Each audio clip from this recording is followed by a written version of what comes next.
All right. Hi, everyone. Welcome back to more farming. And a teensy bit of story. Just a teensy bit, though. We don't have too much left after all, but we do have some left, at the very least. So, what we're going to do today is go bother Popola to get our next story mission bit. That's just going to send us over to the Lost Shrine. But before I go to the Lost Shrine, I read an interesting trick about farming for necklaces and the like. So I want to give like a half hour-ish to trying that to see how far it gets us. Trigger this dialogue. What is the purpose of this place? Beats me. Maybe it's Popola's hobby corner. Let's look at the cute girl. This is the girl who was on the wrecked ship. Why would Popola be collecting figurines of the shades we defeated? You think the Popola can just like revive them and could have used them to fight the Shadowlord if she wanted to? Like, was that the point? You're really gonna do it? The whole village is buzzing, you know. They say you're gonna go rescue Yona. I guess it's really happening, huh? I'll bring her back. I promise. About that. Yeah? Nothing. Never mind. Popola just loves to worry. Anyway, you be careful. Yes, do be careful. Thanks. Be careful, all right?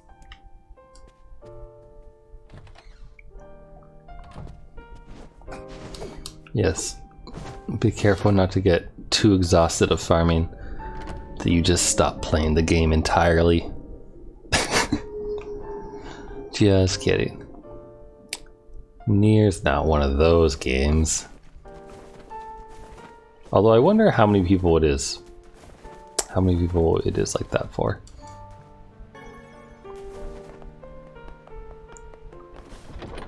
Because you gotta imagine that some people are just not in it for the grind. I mean, those people probably... I wouldn't be surprised if they don't get ending D or C. Welp, now they can finally enter the Shadowlord's castle.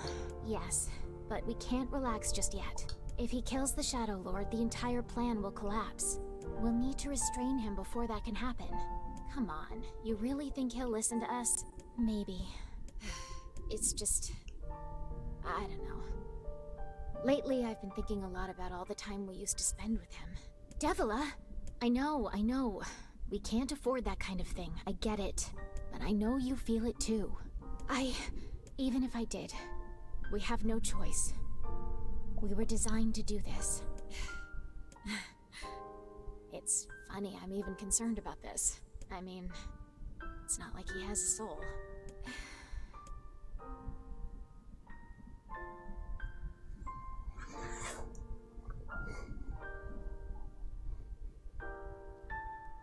Hello, little waving Yona.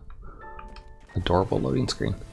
Alright, so the trick that I mentioned, that I heard about, that I have yet to try, involves using the Force of Myth entrance.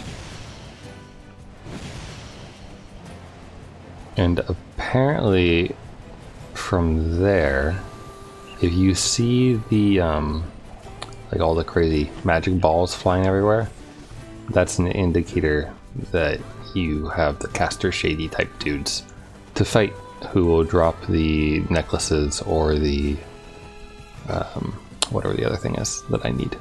I've already forgotten. Earrings. That's the other one.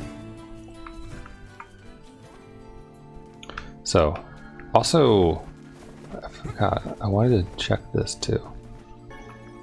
Right. So here's this lady too. How about a free? Sure. Let's. All right. I'm gonna do one of these real quick. This actually wasn't in my original plan, but entering the forest just reminded me that we never checked back in to see if she spawned. And she is here, and like this does have a lot of enemies, so it kind of feels like this might be a place where we could theoretically get some drops. Like that broken wristwatch. Not that I ever, like, really ran low on those, but we always kind of got those while we were wandering around and such, which is nice. Trying to... oh, it's a strength throw. Strength throw. Might as well, right? Otherwise, it's just kind of sit around doing nothing. Oh, sweet. Apparently I didn't have that word. Weird.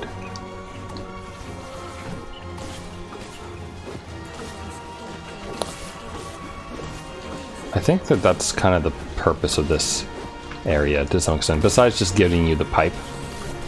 I think it's the only way for you to get certain words after you are cleared of the first half of the game. It's also a good way to listen to some good music. I like that I was running away from that for a while. There's another one that I apparently never got.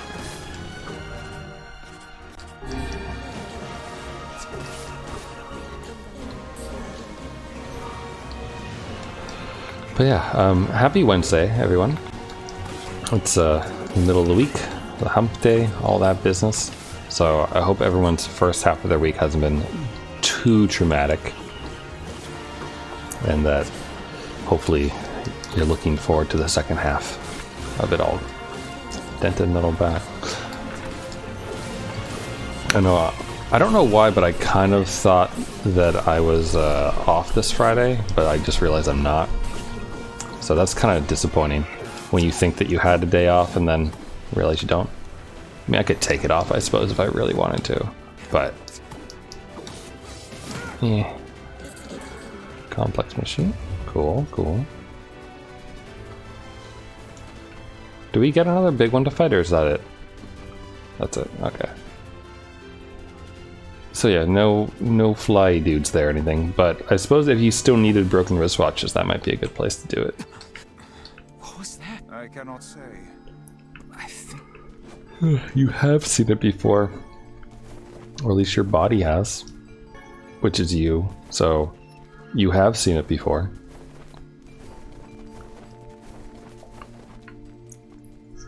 I watched some fairly amusing videos. This guy did an all Gwyn run. Okay, so apparently you run out, and if you see the magic balls like over there, then that means that it's the right enemy spawn. But since we didn't see it, we'll hop back in and then go back out. I just want to see if this works, because someone said that like they managed to get a bunch of earrings and necklaces really easily this way, and that it took less time than it did to use the shrine endpoint. And honestly, it would be really nice if this worked out for both items, because then we wouldn't even have to climb the shrine, like, and then go all the way back down to get back to the junk heap. We'd just be able to leave here. But clearly that's not working, so I'm just gonna try this for a few minutes to see if it actually, you know, spawns the enemies as it says it should, and see if it gets any drops. And if it works, then it works. Otherwise, we'll head to the top of the lost shrine, and then we'll use the door to reload and respawn the area over and over again. Ooh, it's shiny. Oh, there we go. This is promising. Alright, so it's these guys.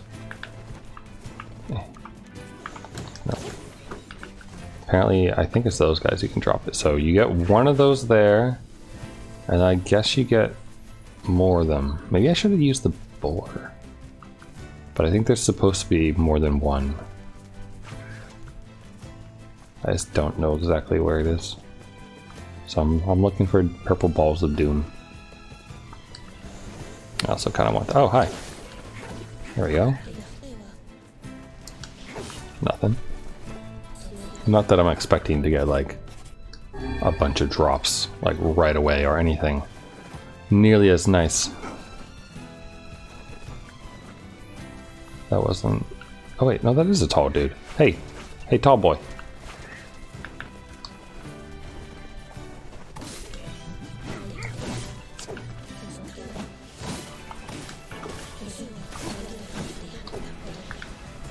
Okay, so that's 3 of those dudes.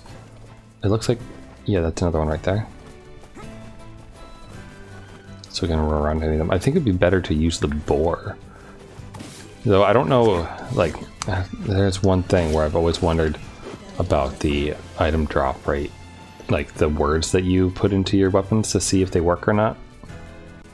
Or to increase stats and those things.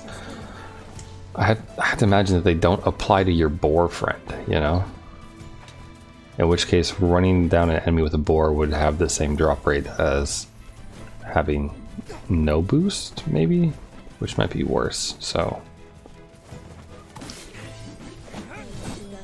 Okay, that's you. Do we have any other tall guys? Probably not done there, right? Because those all kind of just spawn their own thing. I think that might be it. There might just be 4, unless I see balls flying everywhere. But okay, so we'll try this again because it does seem like it might be a nice way to collect the necklaces and earrings and such. Mainly because we can just walk over the junk heap, like I said. So that would be really nice to do.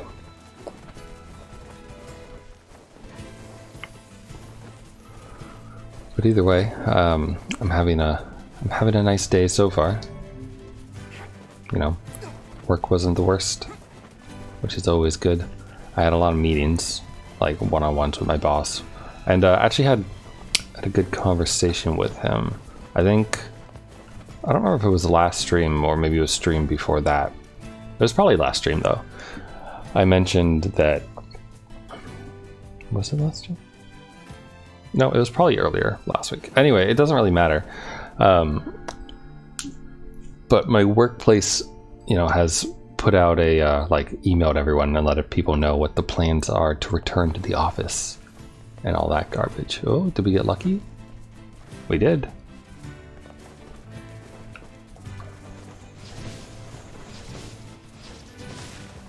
Bonk. Ooh, what'd you drop? Nothing useful, okay. Got excited for nothing. But anyway, they put out a thing that's like, they have some weird schedule. I didn't even bother like committing it to memory because I know I'm not going to bother following it. But like where they want 1 week, like certain days in the office, and then the next week, different days in the office. Like some weird alternating pattern thing. It was rather dumb, honestly. Sounding, I mean. Where's the other tall boy that was hanging out here?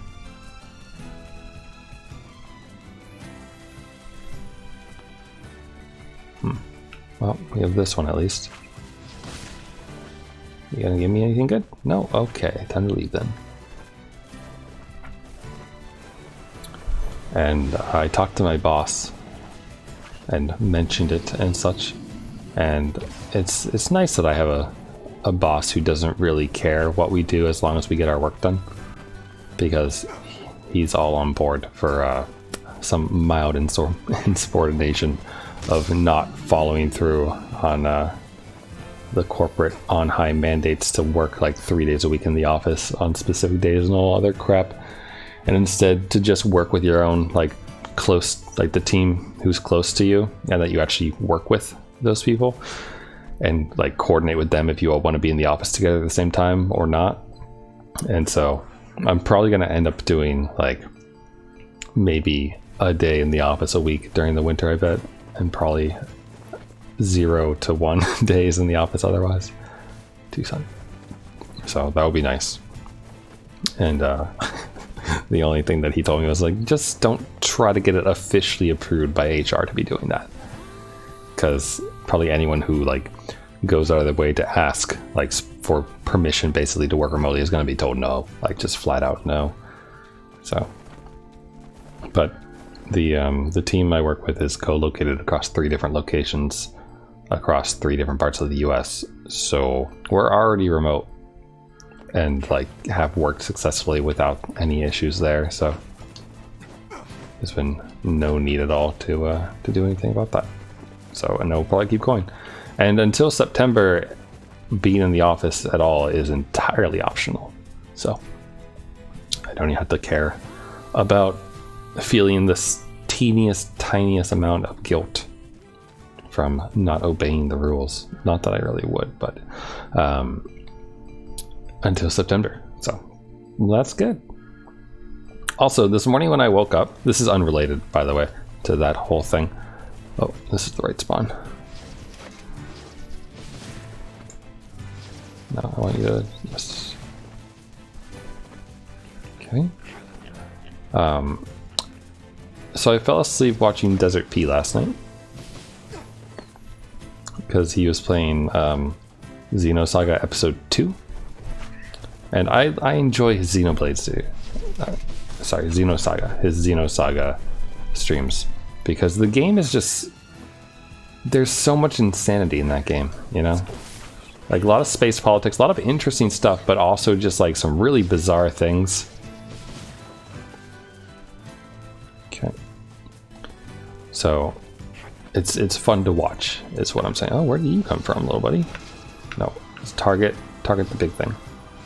Oh god, he's gonna get fucked. If only like each hit boosted the item drop percentage. If only. But I fell asleep watching that, and he tends to host, like when he goes offline after like 7 hours or 8 hours of Xenosaga, he tends to host like the Great Sphinx and other people who do like weird and interesting visuals and arts and music, but also have a bit of a trollish side to them. And so Sphinx, at least as of late, Sphinx tends to end his streams with what's the name of the song? It's the song that was used as the Enterprise like opening theme song, and like lots of Star Trek fans hate it. I forget, what is its name? What is its name? It's by Russell Watson. Where My Heart Would Take Me. It like starts off with the like the whole "It's been a long road, ba ba da da da da da," and it's so super cheesy and over the top. Melodramatic, I think, would be the right way to describe it. But it's like so bad that it's good. And so I woke up to that this morning. I woke up, heard that song, and then had it stuck in my head for like 2 hours. Which is why I knew the name of the artist today, because I have it open on YouTube. Because I was like, you know what album does this song come from? I want to listen to the entire album. Because, you know, I might discover something that I like, or some new thing that's interesting. I haven't finished the album yet. I haven't even started it yet. I just have the album open in a YouTube playlist ready to go. I'd play it now while I was farming, but that'd probably get DMCA'd.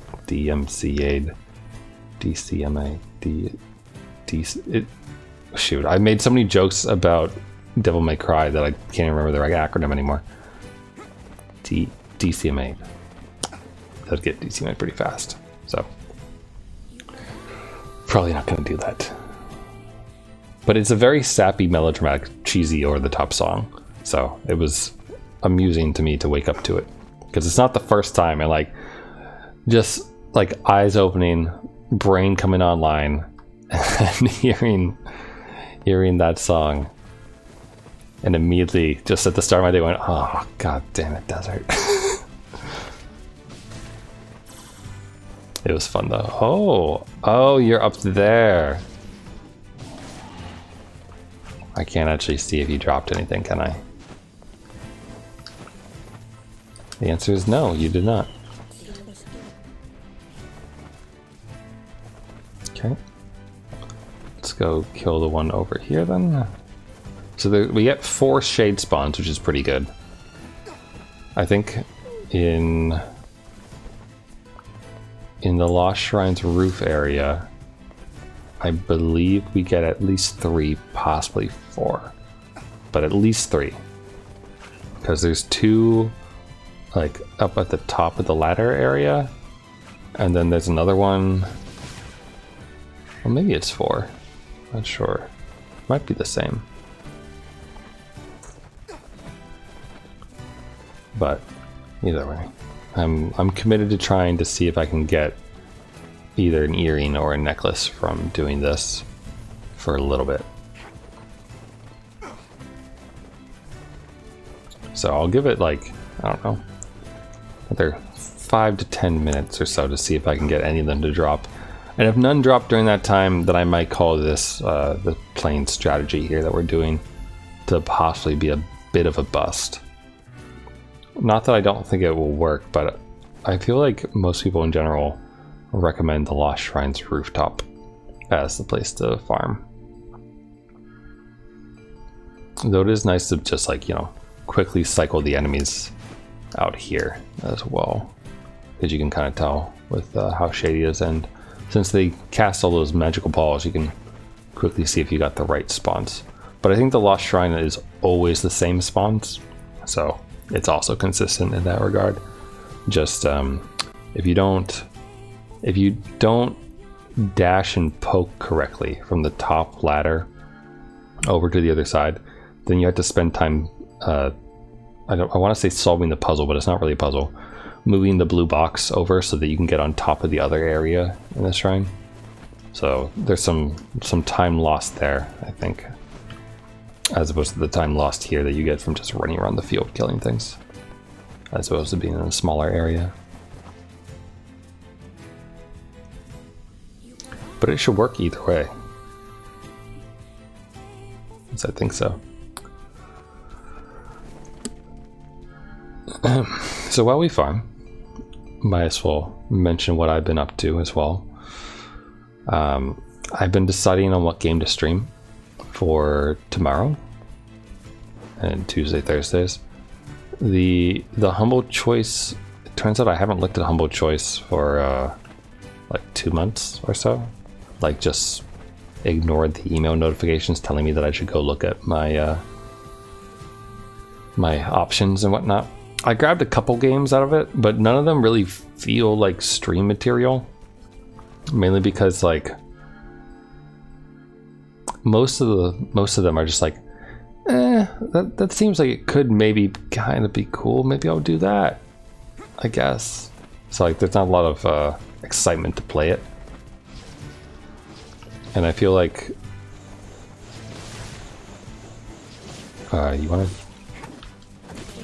With a game on stream, it's good if it's a game that I want to stream, you know, because then some of my excitement can work out for the stream. Because I think it's better if people play games that they like and like get people excited about it. You know, not that I haven't played my fair share of games that like I was kind of blind to and just went into it for fun.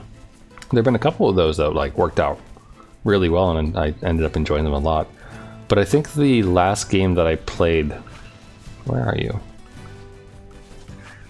Oh, there you are. The last game that I played that was from Humble Choice was that Alpha Genesis something or another game. Alpha Genesis 1, was that the name of it? It was the space game where you could build a base and then stop the infestation of horrible spider creatures and whatnot on your ship at all times, and go down to planets, collect things, and venture across the universe to try to restart humanity / humanity mixed with whatever aliens you had decided to clone. That was a pretty neat game. I liked the base building in it. That was fun. It was cool. If they could turn down the amount of like disgusting infection that constantly happened on the ships, it would have been more fun, because it was a bit much at the end. That's what I'll say for that. But anyway, so I've been looking at the games and such, and like I have the few that I mentioned previously, you know, Celeste, Deleveled, other kind of like puzzly side-scrolling type games and such. Oh, good, we have the spawn again.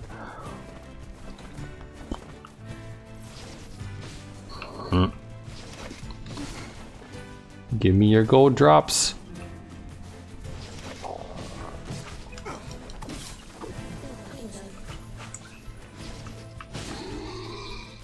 I guess you can die too. I don't know. I mean, oh, we got a drop, but it's not a gold drop. Spirit capsule. Alright, sure. Here, why don't we do it this way around? we'll hit this big guy first and then hit the one on the left on like the way back. It's basically the same loop, but just the other direction. Where is he? Oh, right there he is. Nope, nothing.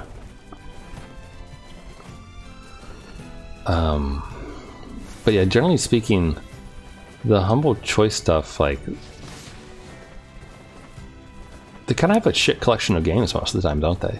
Like, there are some good ones in there, but a lot of the time it's just like games that you've played are really old games or those sorts of things. I mean, I'm not really going to knock it, considering that it's like,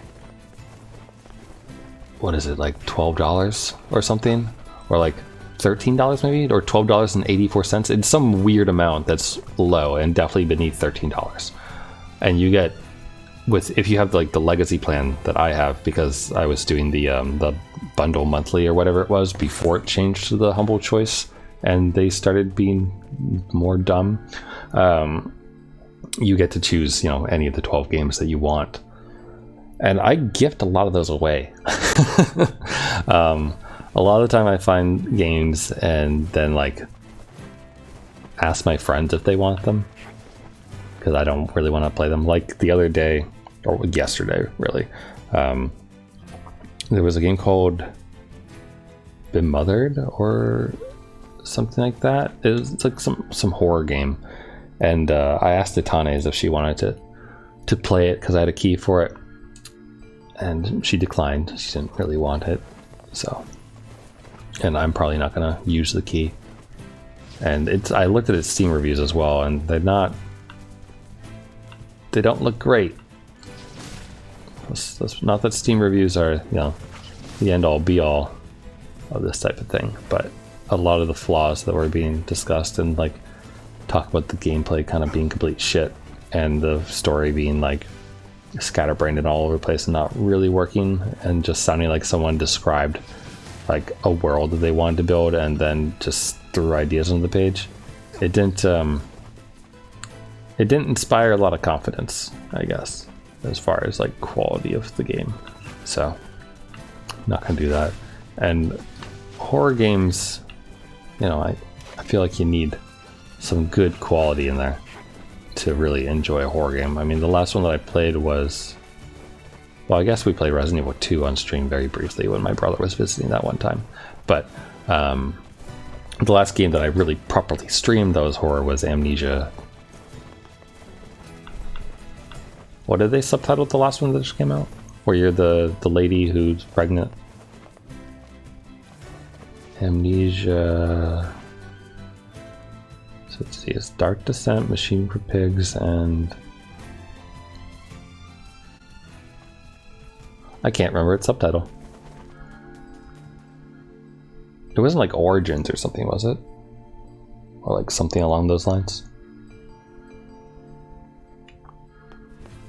Either way, that was the last true horror game that I streamed. I thought about picking up Resident Evil 8. Thought about it. Because it does look rather, polished and well done, but I don't know. I'm not really feeling horror right now. Maybe in October. That tends to be the month where you kind of just engage in your Spooktober stream festivals type deal, where you have all the funny, spooky horror games, and everyone wants to see the streamers scream their hearts out. Here we go.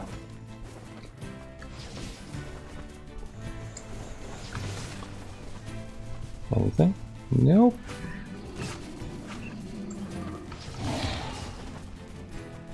Nope. This feels fairly fruitless so far. But they're supposed to drop it. So I'm holding on to my hopes here. Also, word edit wise, the magic is using item drop rates. Yes. Good. Just double checking, And like I said the other day, I could bump my difficulty up for the increased rate, but we've gone this far without it, so there we'll just keep on keeping on.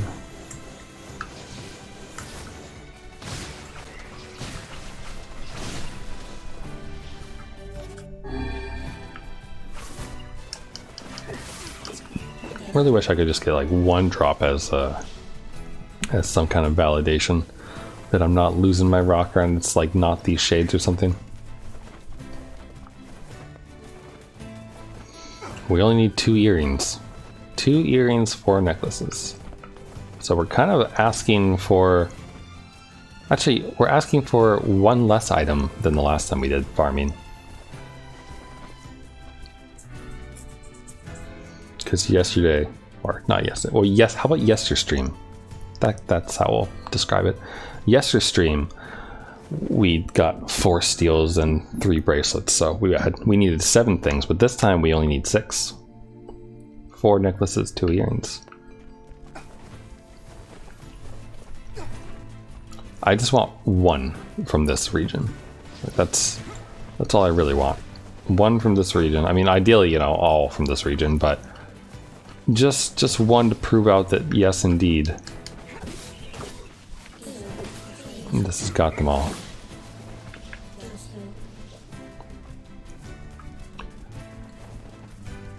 But yeah, I almost cooked today. Well, I mean, I guess I cooked a little bit today. If you count turning a... Fuck. If you count turning a rice cooker on, then I cooked today.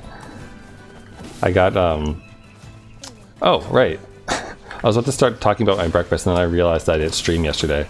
So I didn't mention the dentist stuff, or the post-dentist stuff, I should say. Because yesterday I didn't stream because I had a dentist appointment. Because I do those in the evening, which I guess is weird, because every time I tell someone that, they always get, like, they always seem to be confused for some reason. As if dentist offices, like, operate only on 9 to 5s. Like, that wouldn't really make sense considering how much time they take out of people's days and how many people would need dentistry done. Like, it makes sense that they're open for decently longish hours so that people can fit it into their work schedule and everything else, you know what I mean? So, went to the dentist yesterday. This is about the usual. Actually, like, slightly better than usual, I guess, to some degree. The only sad thing about yesterday's dentist visit was that because of Corona, my dentist doesn't shake my hand anymore. Which is a bummer. He's got a good handshake. I know that sounds weird, but like, he has a good handshake and I appreciate it. Oh. Fuck off. Really? 2 gold drops and you give me 2 recovery potions? Oh, you asshole. RNGesus is like laughing his ass off at me right now. That's what's going on. Can you imagine if like all 4 of these ones dropped the gold and they were all recovery potions? Just be like spitting in my face. Oh god.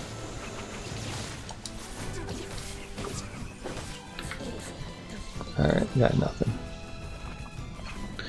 Because like, if you think about it, Nier has like one of the worst, I feel like it has like one of the worst drop rate systems. Where you already have a completely ass rate of item drops from like most mid-sized enemies, and then on top of having to hope that the RNG blesses you with an item drop, you also have to hope that it's gold and not green. And then on top of that, you have to hope that it is the correct gold item and not the wrong gold item like we just had. It's like so many dice rolls being thrown.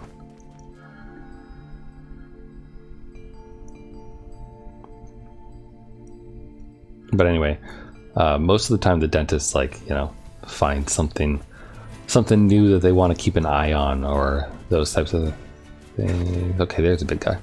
He's just running a bit slower today.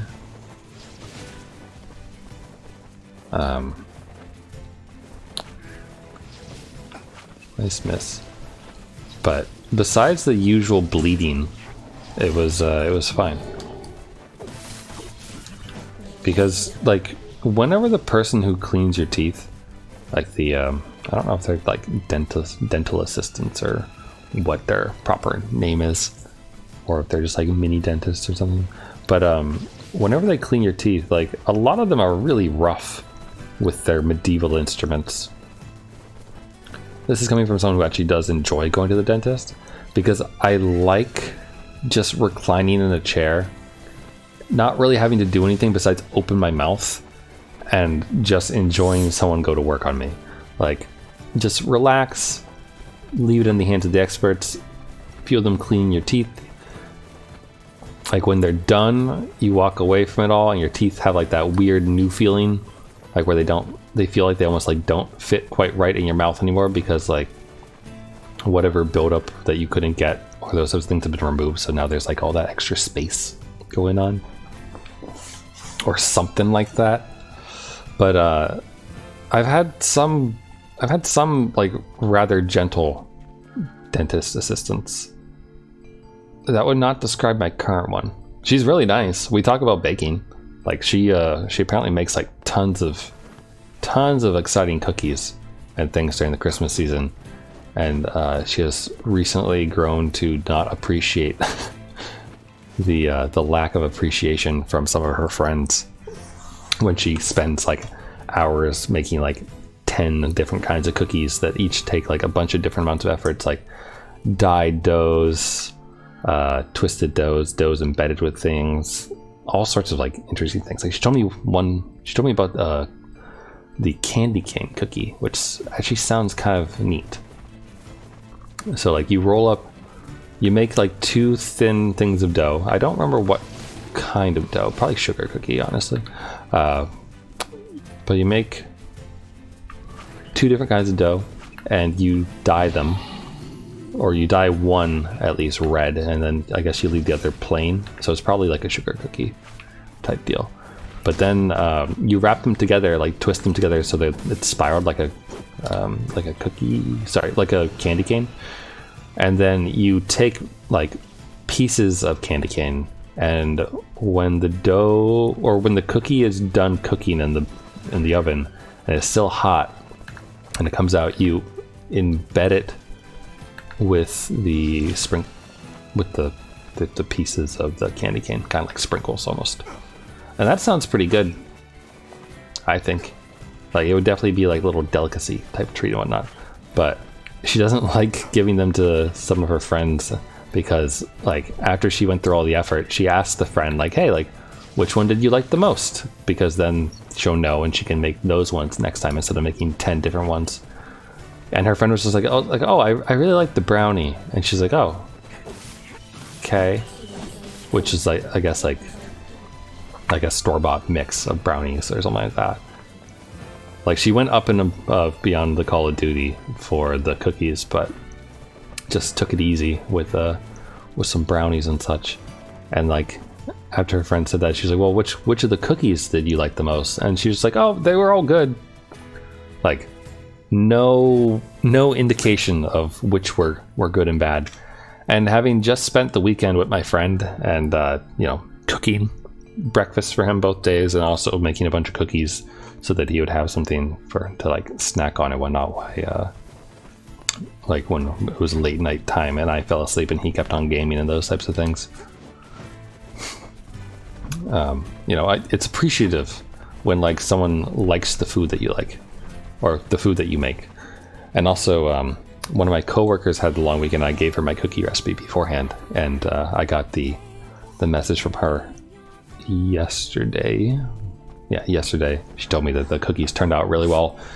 She used almond flour instead of regular flour because she avoids gluten, and so she got a reduced yield using some of the ratios, but she said they're really good and said 10 out of 10 cookies.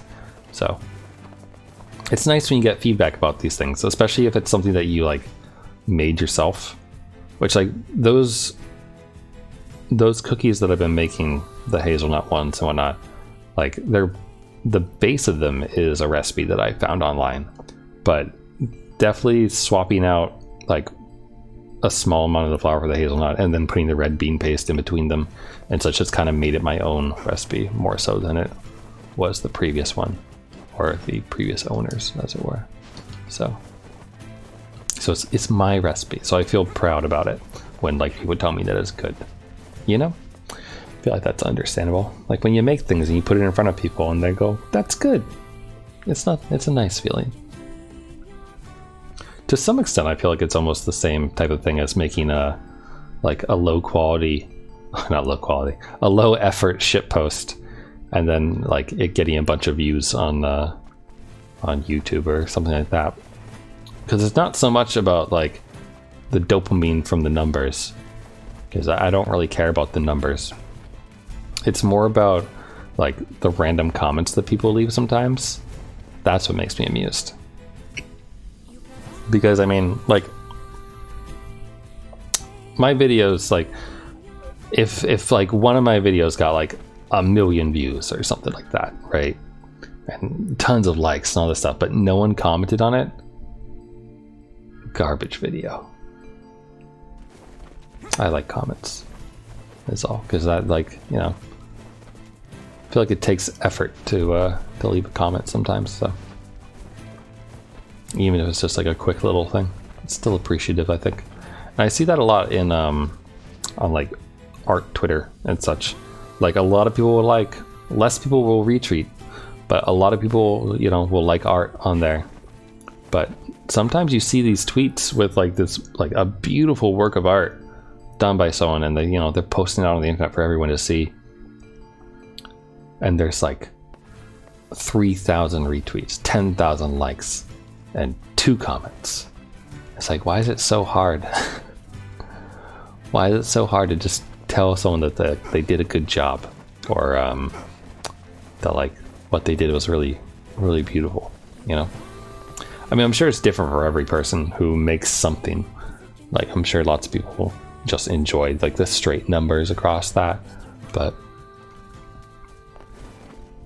the interaction is more valuable for me. For me, that's all. It's all just my opinion. We haven't had a good spawn in a while, have we? Too bright out. Become cloudy. Supposedly the Force of Myth has a like better spawn rate of like cloudy weather. Supposedly. I don't really know what that's based on. I'm just kind of pulling it out from that forum post that I read that recommended this farming technique.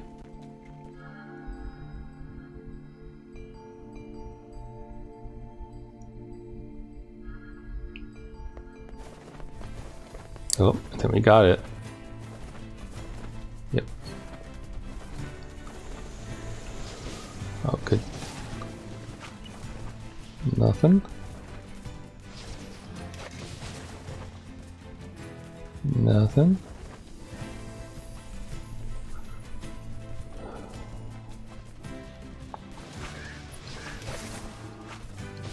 These little guys make it hard to aim sometimes. Nothing again. I should go like check my old Nier playthrough and see where I was farming them. If I was farming them in the field or farming them on the top of the Lost Shrine. Or maybe I just already had them. I don't know.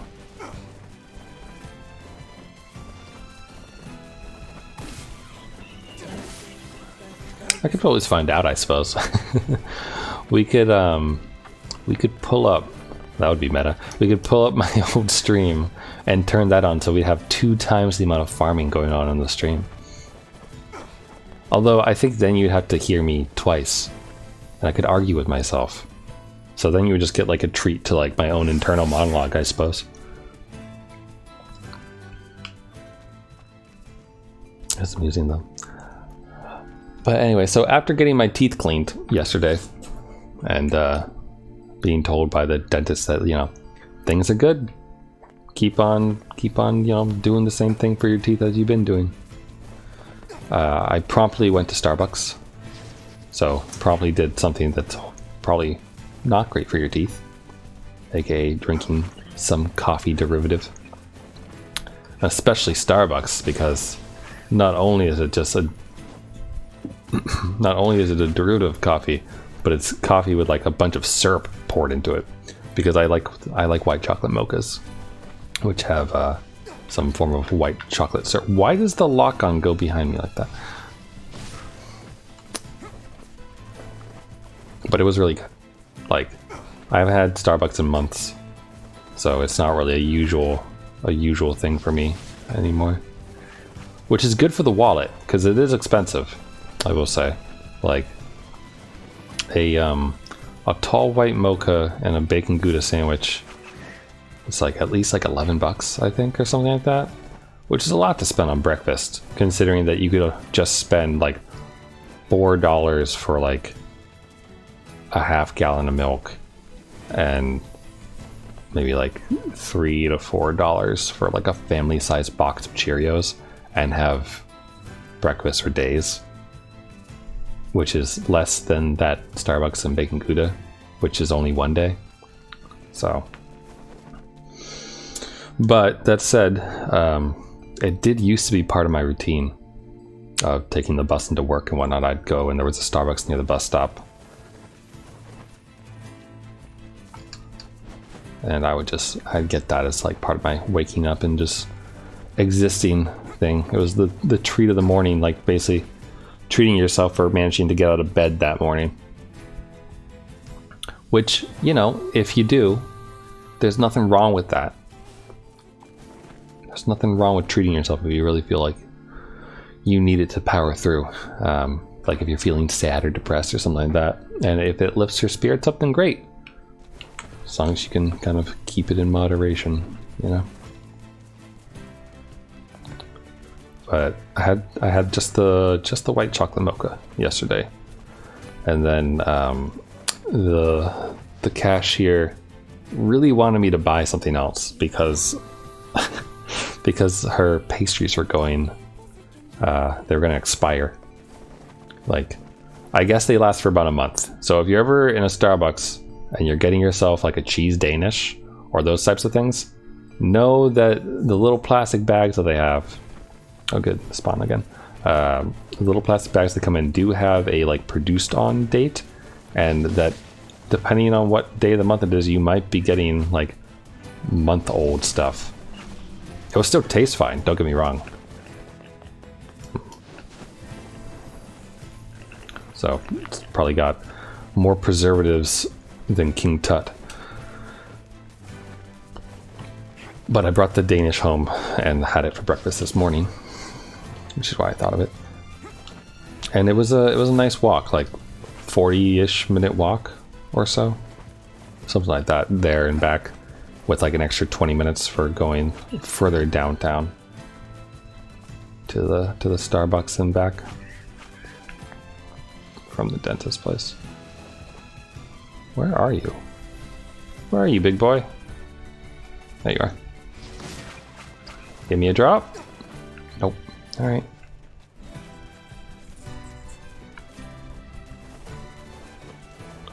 But that was nice. And then I had a very weird lunch. Not weird, but I mean, I have a really nice steamer. I like it a lot. My sister sent it to me, and it has 2 little compartments, so you can make 2 things at once in it. And so I made like half a cup of brown rice, and then steamed some carrots and peas. Put that in a bowl, poured some soy sauce on it, and then add some sake with it. Because the bottle of sake that I opened this past weekend, once you open a bottle of sake, I feel like it just begs you to be drank before it like stops being as good tasting.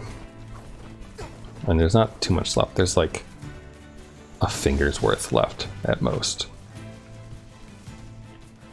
But weirdly enough, so like it's from that box that I got for the whole like 6 different types of sake and all that business deal thingy from some service. And they have recommended pairings for each sake. And this one's recommendation was like meat and fish. So when I got it, and like the first time I popped it open, it was when I was having chicken curry from a Nepalese place while my friend was up. Because, you know, chicken's meat. So there we go. That works, right? And it was fine. It was good. I don't think it paired particularly wrong or well, but it was just fine. They were both separate. But today when I had it, it like eating the rice, and like specifically eating the soy sauce because it's a dark soy sauce, so it's got that nice flavor to it. But that, like, going from the soy sauce over to the sake, weirdly enough, like, made me notice the like fruit tastes in the sake a lot more. So that was nice. That was neat.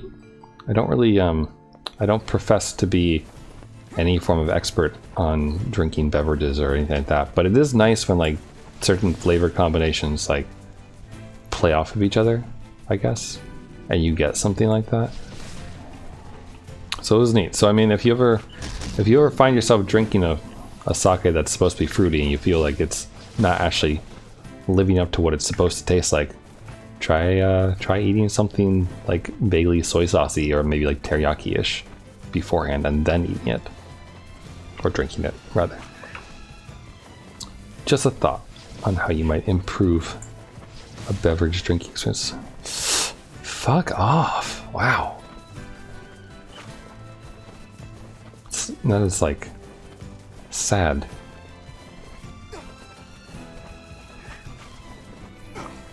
I would have thought that within closing in on getting close to an hour of attempting this technique, that would get at least one of them. So the plan is in 9 minutes or 8 minutes now that we'll I'll just go to the Lost Shrine and try farming it there instead, because this doesn't really feel like it's working.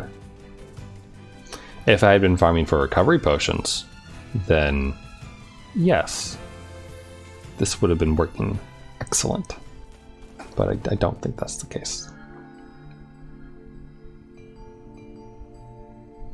I was just thinking that we'd give it at least the same amount of time as we gave like our first subdued bracelet, which is like 45 minutes or so. And then when it didn't show up within that 45 minutes, I was like, well, you know, maybe it's just shy. We'll give it a little bit more. But I think if one doesn't show up in the next 7 minutes, then shrine it is. So that was my weird lunch. The bowl of rice, carrots, peas, and sake. Well, the sake wasn't in the bowl, I should say. That would be kind of weird, probably. I don't know, people use like cooking sake, I suppose, but still. I almost cooked a recipe from Champ's Japanese Kitchen.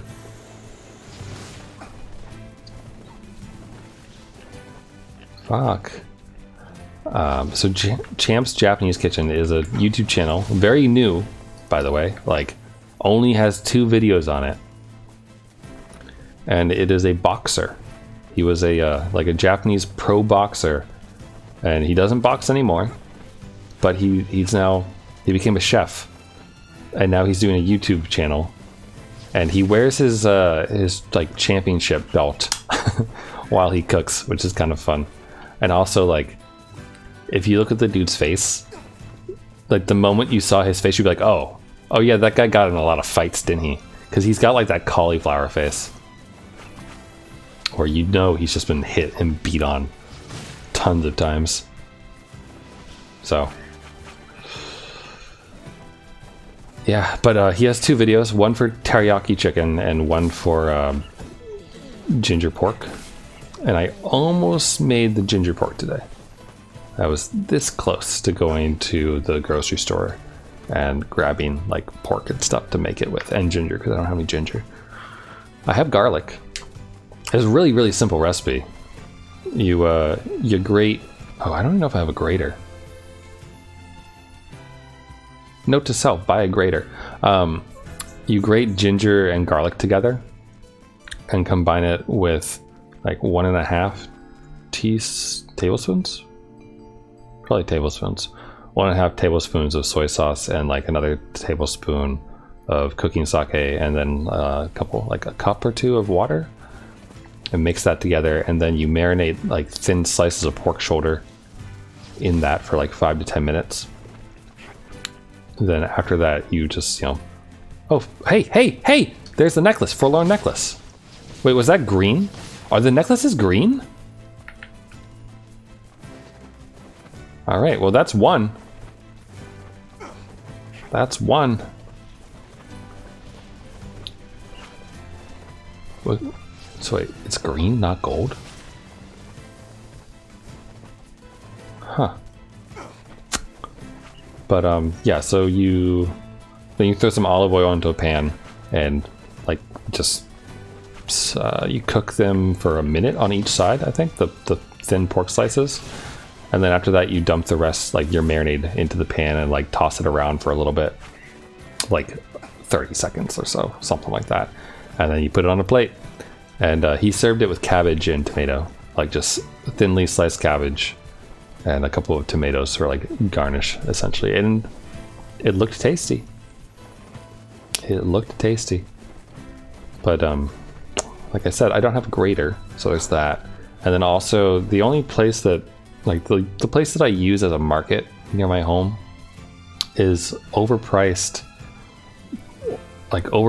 organic shit, which, you know, tastes fine and it's good and whatnot, but they have a small selection, and also for like 2 breasts of chicken, it's like $16 or something, because they get it from a local farm.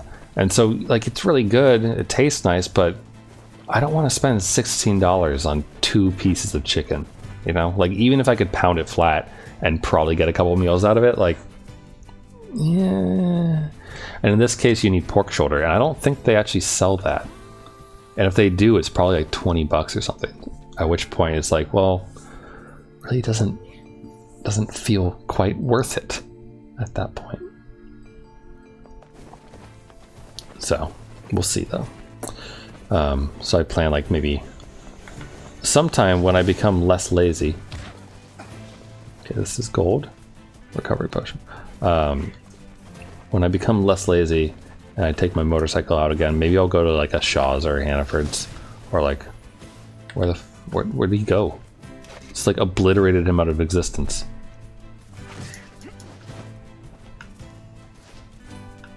All right. Did that come from you? No. But maybe I'll buy like some thin pork shoulder or something like that then. Because like a supermarket would have it. I think it would probably have it for like $8 to $10, like something much more reasonable. Though I saw a sign when I went to get my dinner, because I didn't end up cooking because I didn't really feel up to it. I was feeling tired. But I went and got Chinese food instead. So I got crab rangoons, pork and cabbage soup, and sesame chicken, and rice, of course. And so I had a really good dinner. And on my way over there, I saw a big sign posted. And the farmer's market is starting up again around here, which is nice. So this coming Sunday, if I remember, and if I haul my ass out of bed sometime between the hours of 10 and 2, I should be able to go and check the farmer's market, and maybe they'll have some pork shoulder or something like that, you know? Get it like nice and fresh at wholesale value prices. At farmer's market prices, which I feel like must be lower than super duper organic hippie mart stuff. At least that's my hope, at least. Oh, it's green. It's a spirit capsule.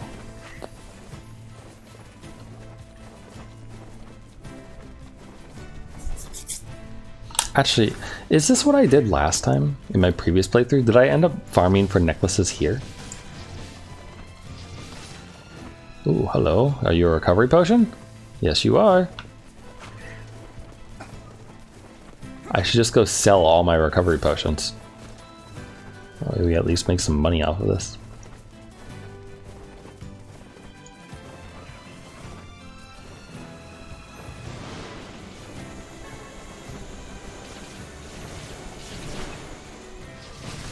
Bonk.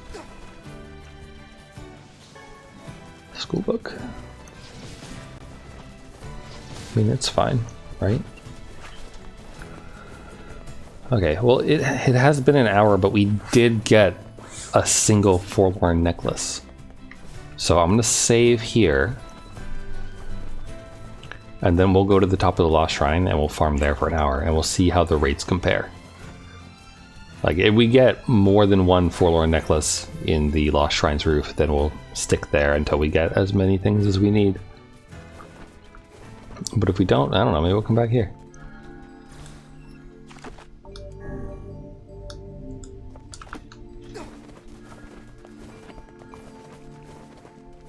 Poke.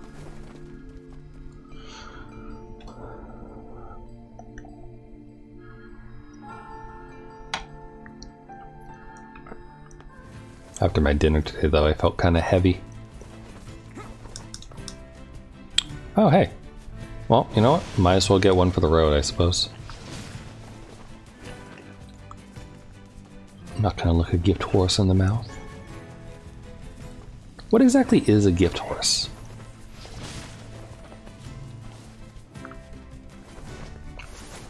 Okay, I'm gonna do a left and around right this time. That way we end up over by the bridge so we can keep going to the shrine.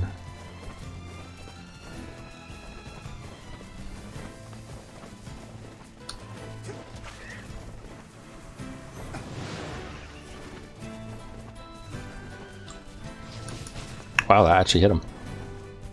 Impressive. Oh.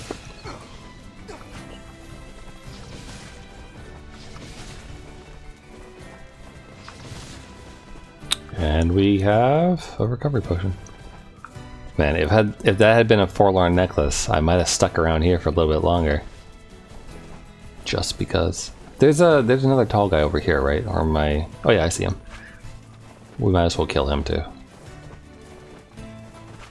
I was ignoring him for expediency earlier, but... Alright.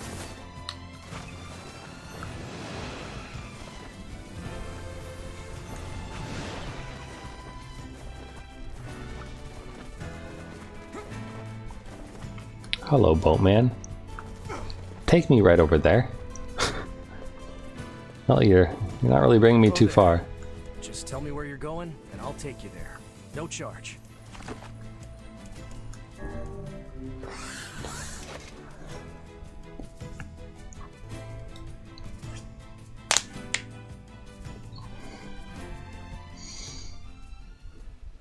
Are we ready? Let's all make it back alive, okay? No, let's all make it back dead, Emil. It's a plan.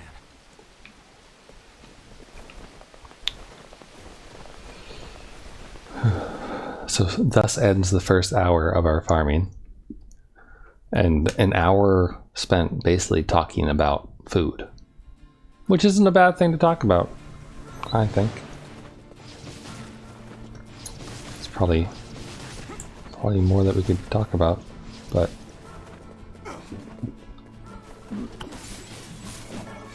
Flashy hat. I don't recognize that item, but I'm also fairly certain I don't need it for any upgrades, so I don't care either. It would just be something to sell. Now you're just an item that I used to know. Bum bum dum dum dum dum dum dum dum. Well, thanks for the health salve, I suppose.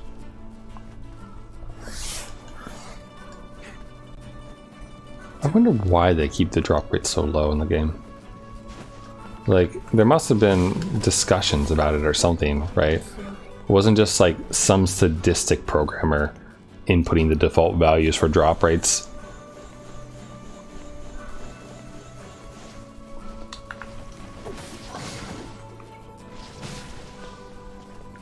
Is the magic guy gonna come up here? I see him. Ow, hey! Stop that. I was watching your friend. Also, I saw that. We good? Oh. Oh. Bye! Wish that he would fall closer, though.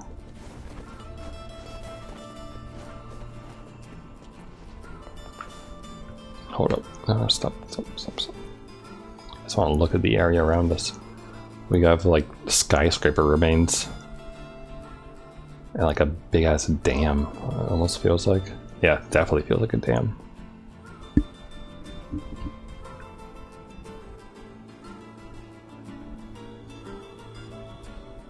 Doesn't it look like, it almost looks like the dam like busted and broke and it's on filled with rock or something.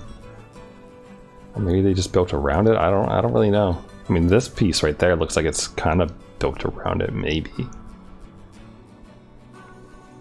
It's just an interesting set piece, I suppose. Oh,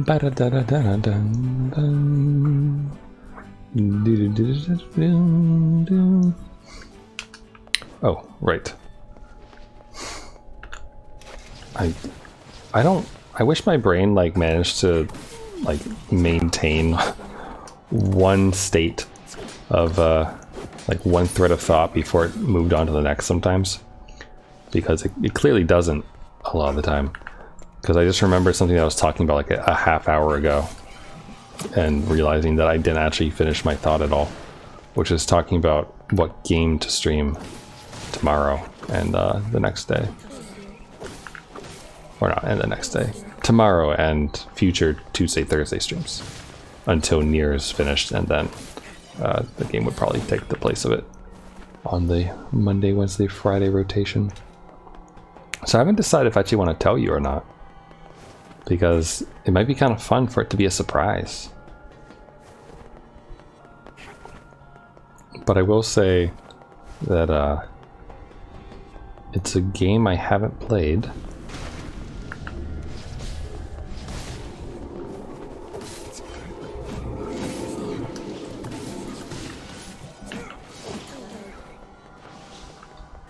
It's a game I haven't played before, which is kind of obvious. I tend to not play games I've played before on stream, with like a few exceptions.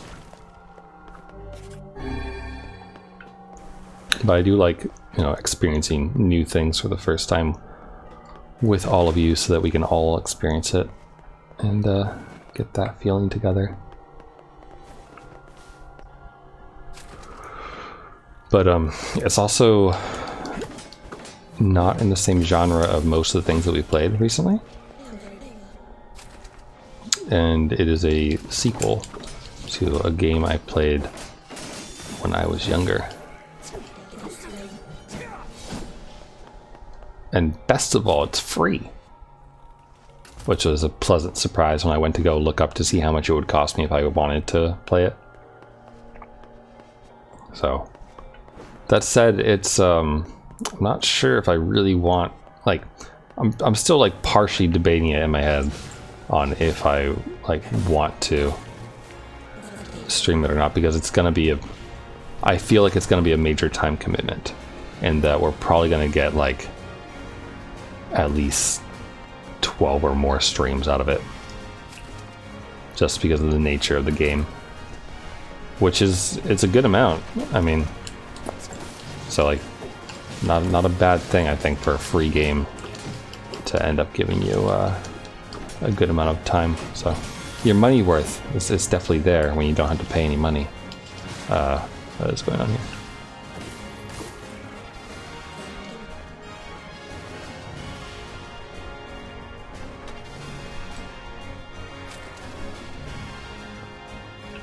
I can tell you what it's not, though. It is not Yakuza yet. And I know we're all waiting to see what happens with Yakuza Kiwami 2, but I think I just played too much of it at once. Like Yakuza 0 to Yakuza Kiwami, beating both of those, and like those are 2 40-hour games or more, maybe. It was at least 40 hours each, and I think it got a little bit burnt out on it. So when that happens, I feel like you need a good break from the series for a little while. It's kind of like playing like the Dragon card games. Give me your necklace.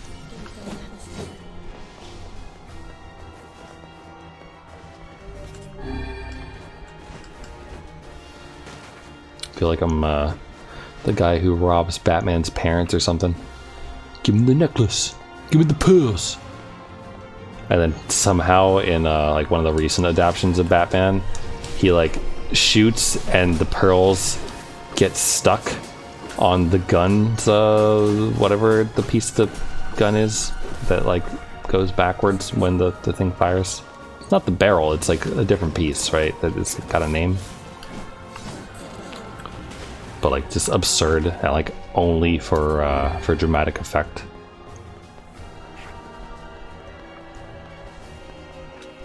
And then somehow like his mom is shot like through the chest or something, even though the angle of the gun and the pearls being pulled back in the way that they were should indicate that she just got shot through the throat or through like the bottom of her jaw or something. I forget which Batman that was. Maybe it was like the Justice League Batman. I don't really remember. I think my issue is that a lot of the time I don't pay attention to things. Like, just go on autopilot a lot of the time for things, and then when you go on autopilot for a while, you just tend to forget, like, the things that you did while you were on autopilot. Kind of like, what's it called? Road hypnosis? Is that what they call it? When you, like, zone out while driving and just, like, you drive for, like, miles without realizing that you've driven for miles. What do we have here? Twisted ring. Alright, that's cool, I guess. Does one of these guys want to give me a necklace, though? That would be really cool. It's not those guys who drop it, though, I'm pretty sure.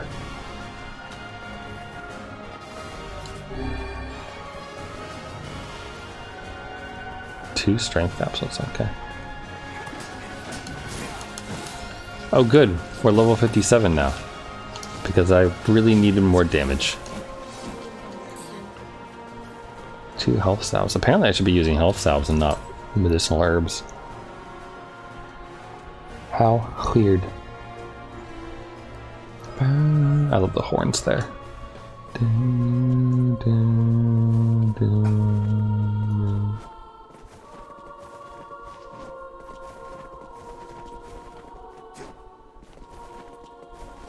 Okay, so we're gonna test this. I'm gonna test the loop that we're gonna do. Oh, first we're gonna visit Oscar's bathtub because gotta pay our respects.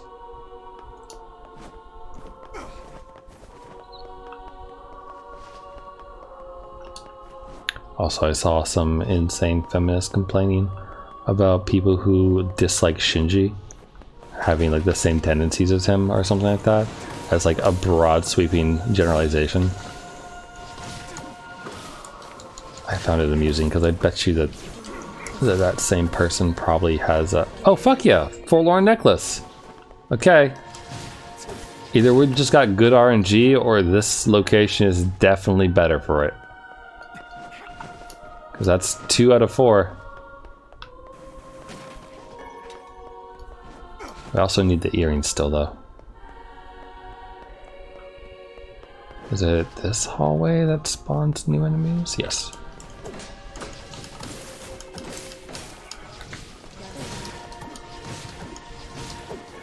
Broken earring.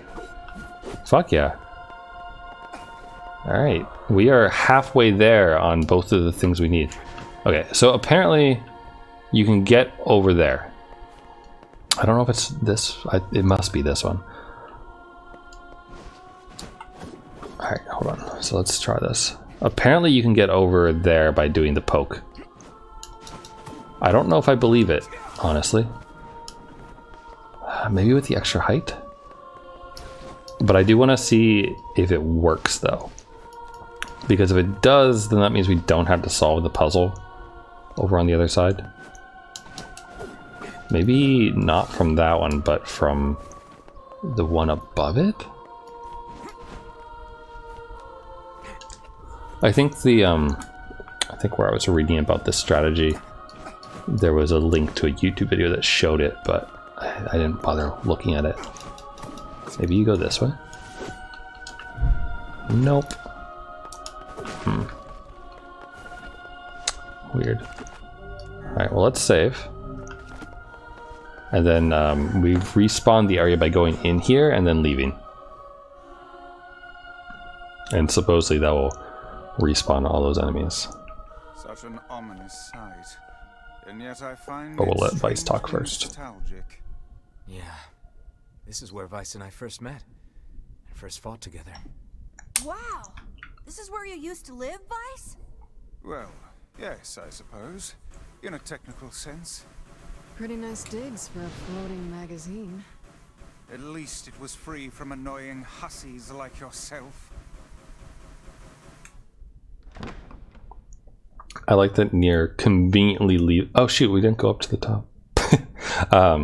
Nier conveniently leaves at the part where he bludgeoned Vice in the head repeatedly and made him forget his memories. That's how they met and where they first fought together. True, but also where they first fought each other to some degree.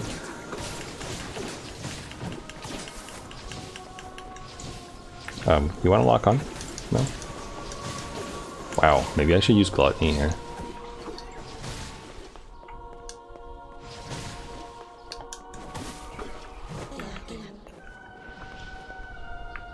I feel like we're probably not going to be as lucky there as we were the first time up through where we got the earring and the necklace. Is that actually close enough? Yeah. So you're supposedly able to skip this by doing the jumps. So on our next run through, I'll look up that YouTube video. Or at least try to find it again. Try to find the forum post, I suppose, and then try to find the YouTube video.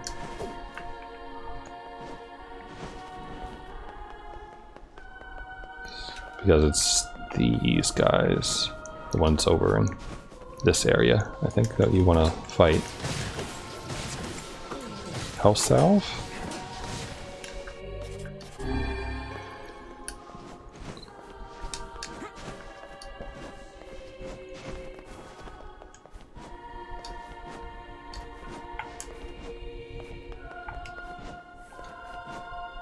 Is there any spawning in here? No. Just refreshing my memories all.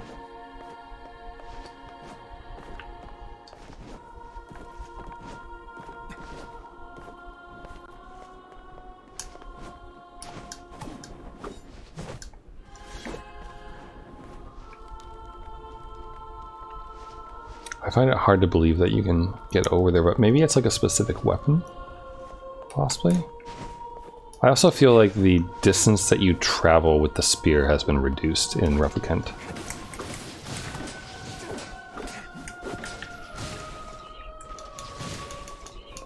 Strength capsule.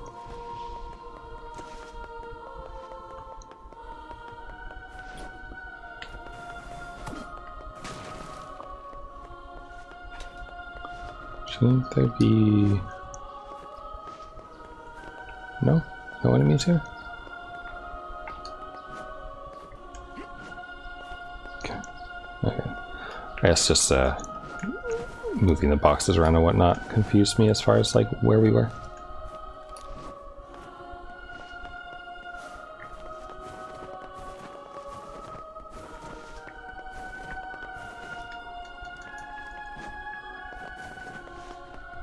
Okay, so hold on, let me see here. Nier Replicant Forlorn Necklace YouTube. Optimal grinding. No, this one's talking about the Northern Plains. I don't care about that.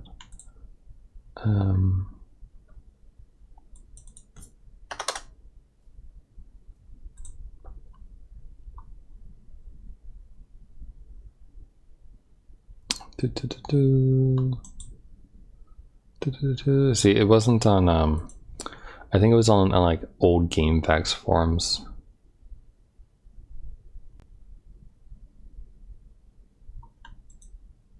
So trying to see if I can find it real quick.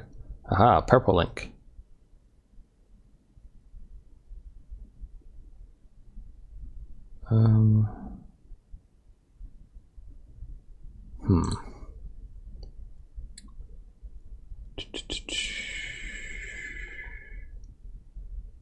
like that it shows up in a, there's a thread titled like items that gave you the most grief.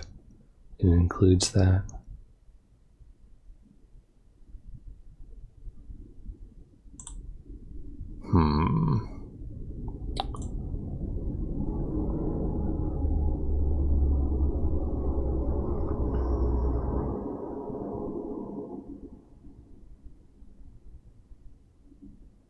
Some people are saying that they show up better in the northern field, but like,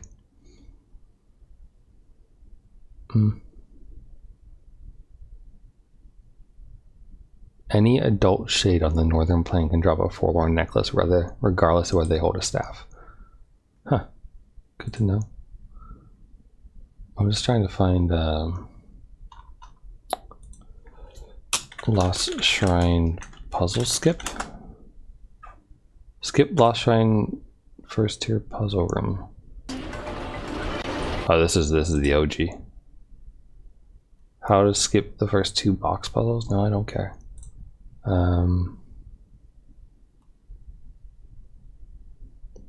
Weird. I found it yesterday, but I am not finding anything here this time. A lot of people saying that the northern plains are easier to farm.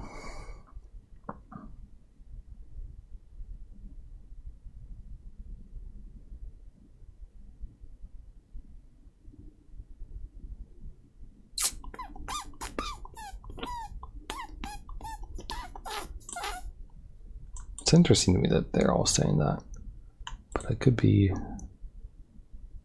wrong. Huh. Well, I can't find it, so I'm gonna spare everyone that a bit.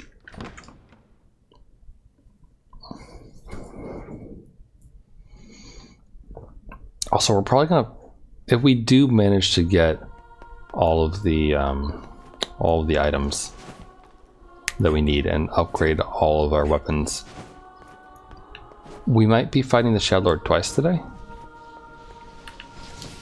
because I really do want those achievements for defeating Noir and Kaine and Shadowlord all quickly.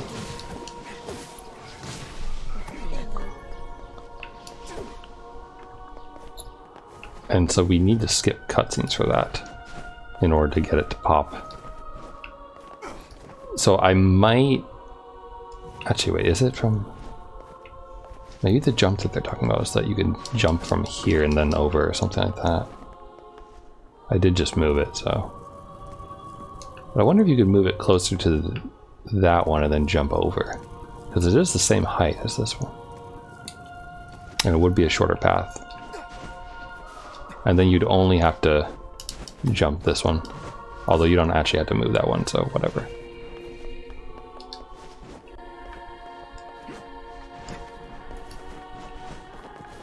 Spawn! My necklace and earring wearing friends. I wore a necklace in 6th grade, actually. Like, I really wanted one because of, I think 8 Mile had just come out at the time. I thought Eminem was cool. And I remember I got like a shitty like 25-cent one or something from like a vending machine. And I remember it like gave me a rash or something. Like whatever cheap plastic nonsense was on there just like did not sit well with my skin. And so I didn't wear it for very long. I wore it for my 6th grade photo. Alright, I think did none spawn up here, right? Or none that we haven't already got? Okay. I don't know. See, people were saying that it's easier to farm the plains because you just load area in, out, run around, then go back in. You don't have to platform. But the plains are so big that if you wanted to farm all 6, because I guess there's 6 adult shades, you have to hit the entire thing, which I think probably takes longer than doing the platforming in this area, because this is not a big area. Like, you got the ladder climbing, I suppose, but Can probably minimize it to some degree. Let me see if this works though. Can we just... Oh, darn. Let me try it one more time. Or actually, let me push it once this way and then try it. Oops, okay, hold on. Let me try it without the dash first. I wonder if they put an invisible wall there just to prevent you from doing that. Or can it go further? It can go all the way to that rock. Yeah, alright. I don't know. We could definitely time it if we really wanted to see how long a single cycle takes for Lost Shrine versus... Oh, whoops, moved it over too far. An optimal cycle, not one where I'm screwing around like this. Because I feel like it's likely that the Lost Shrine might be slightly better. Ooh, was I too low?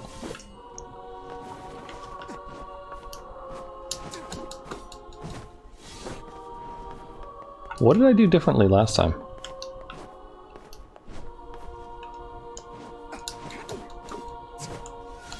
There we go.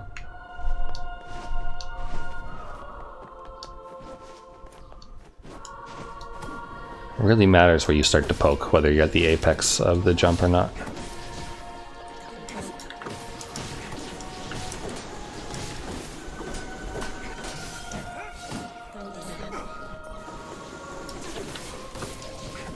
Strength and magic capsule.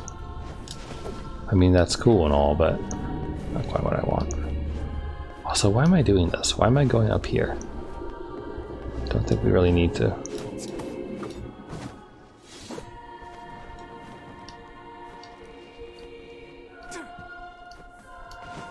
At the very least, we save a little bit of time if we fall onto the ladder.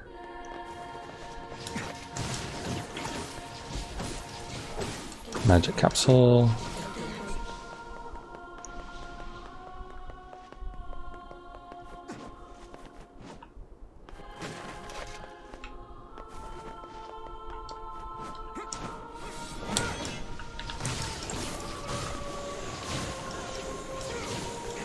So many enemies. What spawned? Strength capsule.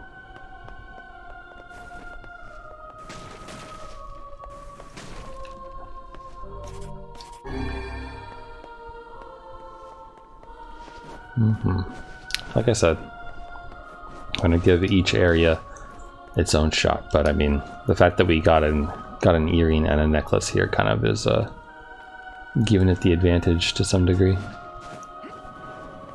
as far as where we'll spend more time. I didn't have any necklaces or earrings, right, previously? Oops, I pressed.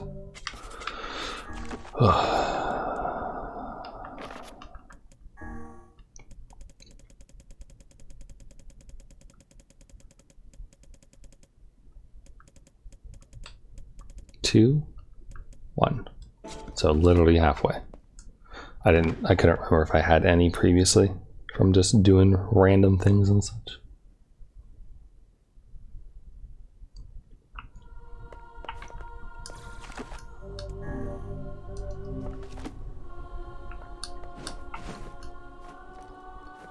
You know, the optimum probably isn't to go that way, but to go this way. And then, like, fight them here. Because then you don't have to come down here after.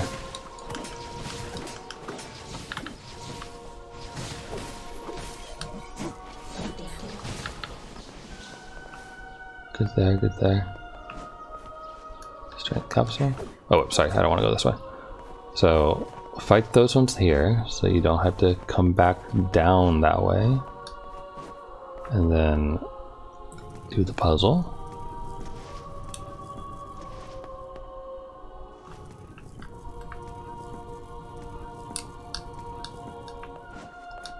Get it close enough, land on this. Get high enough that you can poke up.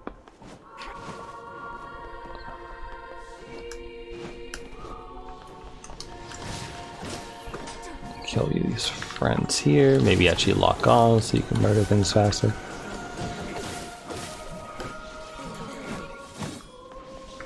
Get nothing.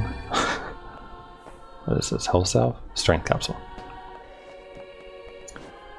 And then we're good. There's no point in going up above there. And then the only ladder we have to climb afterwards is this one. Maybe I should...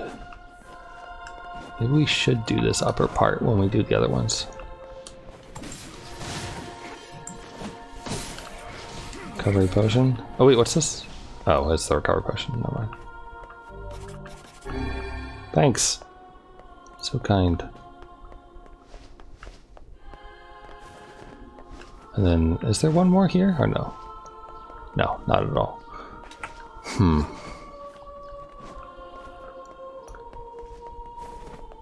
It's just hard to think of like ways to, oops, ways to avoid the ladder, you know?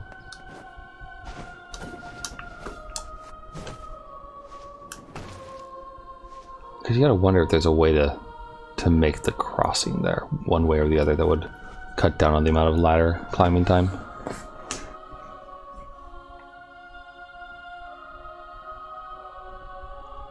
If anyone finds a video of someone doing that, I would enjoy seeing it, just to know like what tricks or other types of things they might use. Because I assume that it's the spear combo in the air that would get people something.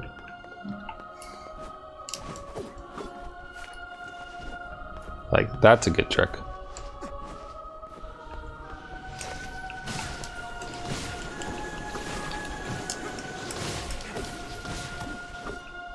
What's his helmet that he had going on there? No, I want you to...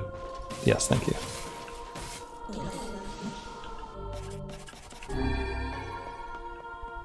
So, is it better to do this part this direction? Wait, okay.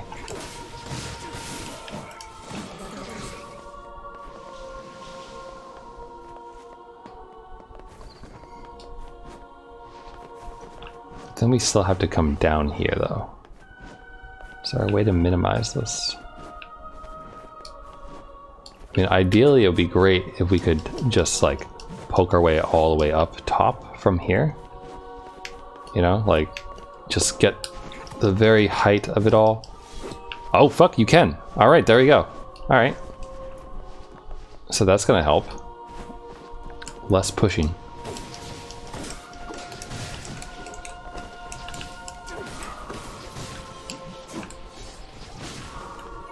Strength capsule.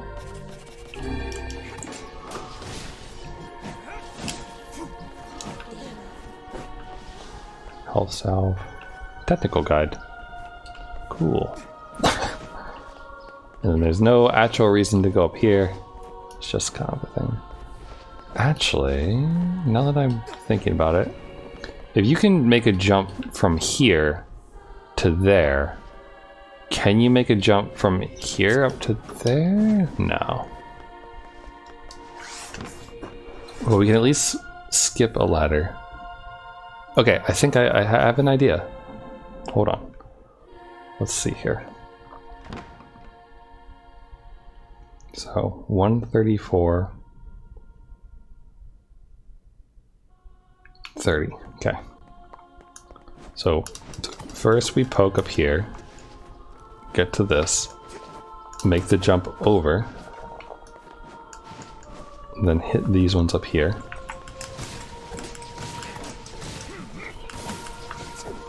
Collect the strength capsule, I suppose.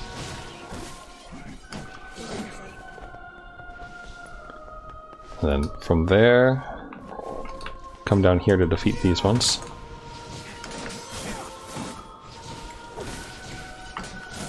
Fuck yes, Forlorn Necklace. That's 3 out of 4 for that.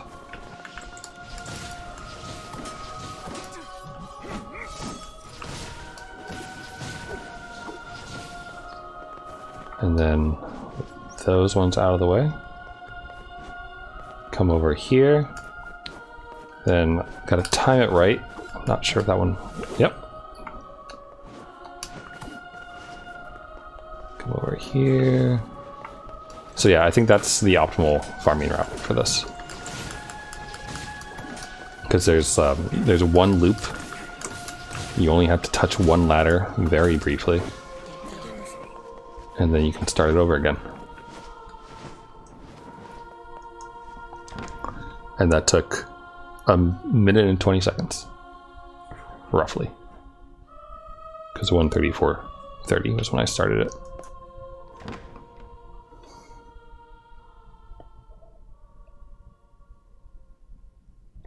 So, a minute and a half per run.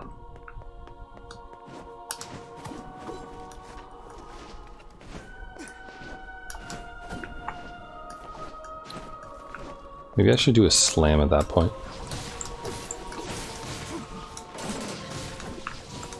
Also.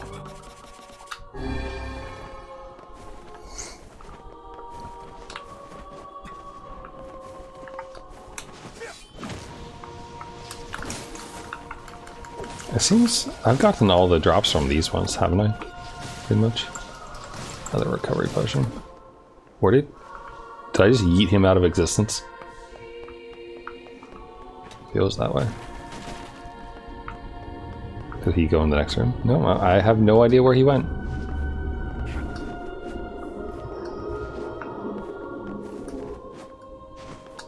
Whoa, whoa, whoa, that was not a good one. Well, that'll work. So just a full spear combo, no need to do anything else.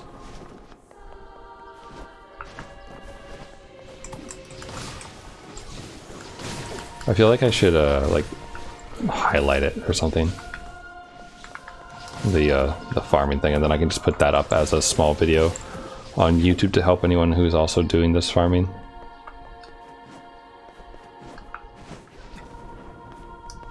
Was Emil fighting something up there? It's weird.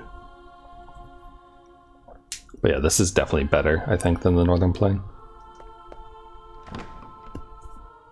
In my opinion. I feel bad I didn't check, I didn't bother checking my, like, messages before I started streaming today. On various social media platforms and such. Because I have been talking, to people on the interwebs. And, have tentative plans for another date this Saturday, so we'll see how that goes. Again, like the last one, I don't really expect it to go anywhere, but could be wrong.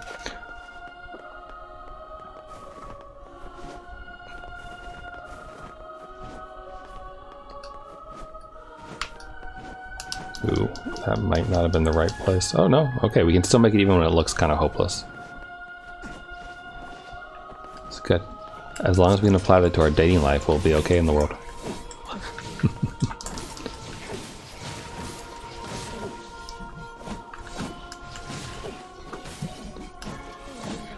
Tactical guide.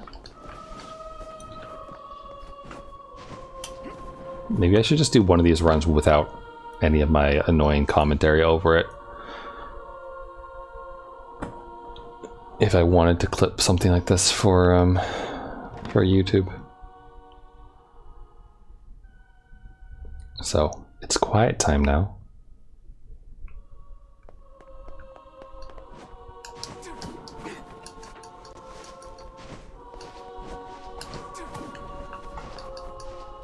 Ooh, that was bad though.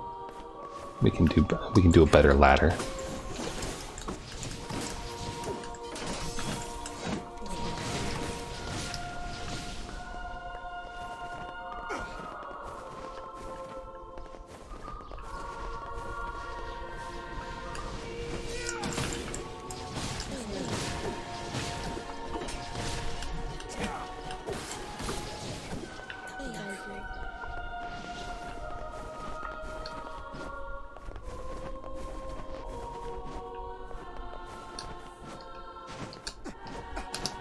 We might be too far off. Yeah, too far off that time.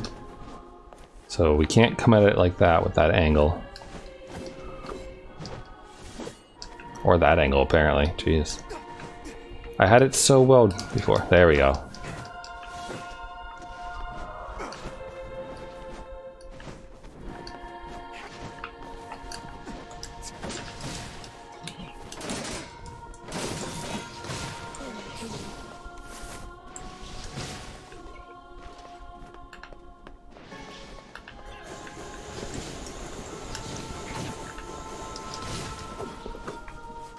Okay, so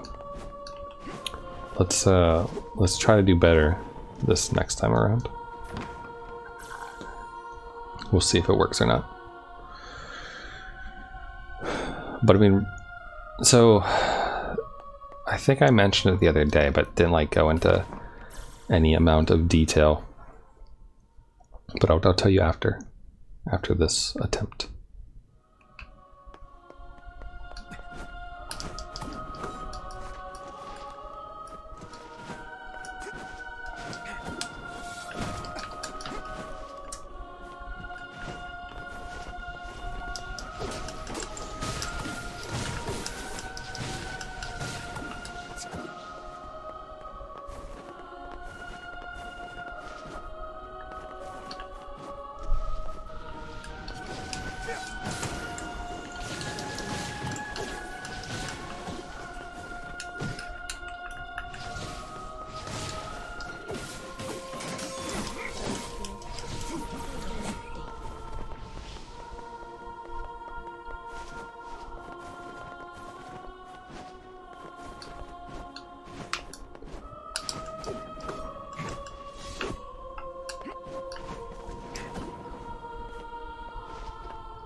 There.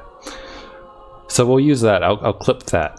Didn't Twitch have a way of marking things? Like you do like a slash marker.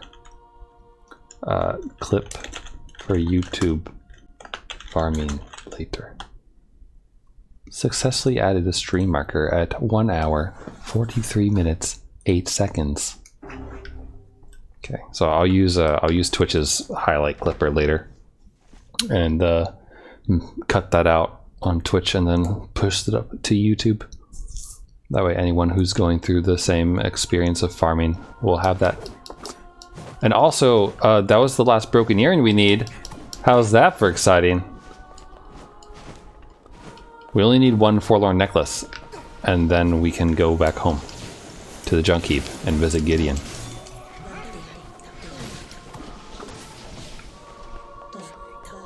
House south.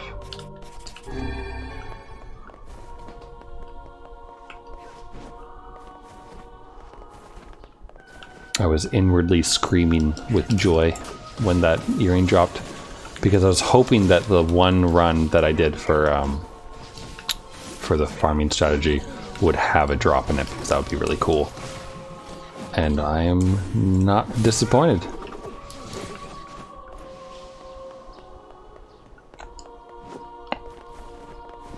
I wonder, can you see? It'd be cool if you could like jump over this with a roll instead of having to actually perform a jump.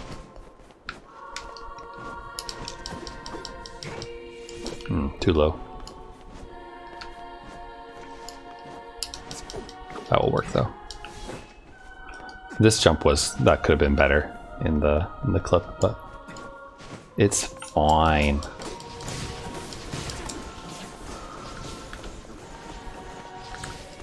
It's nice though. We're practically gonna have time for dinner, assuming we get a necklace drop in the next like half hour.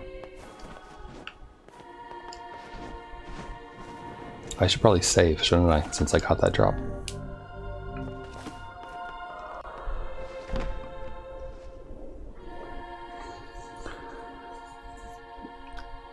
Oh, also I mentioned talking to my boss today about things, and one of the other things that he was asking me about was if I had any vacation plans, because we got a lot of vacation rolled over from last year for somewhat obvious reasons, I think. And that's not going to happen again. Oh, jeez. That's not going to happen again this year. So he was encouraging me to plan and take a vacation. I just don't really know what I would do, though. Like, the only thing that comes to mind is visiting my sister in Japan, because she doesn't, like, I'm the only one of my family that has actually gone and visited her.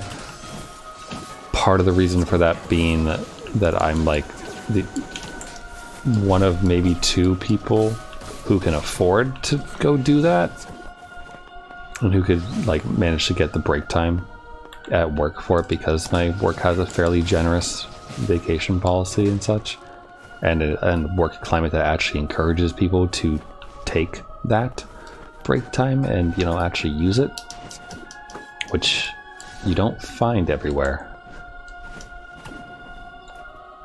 Like, my other sister, I don't think she can do that.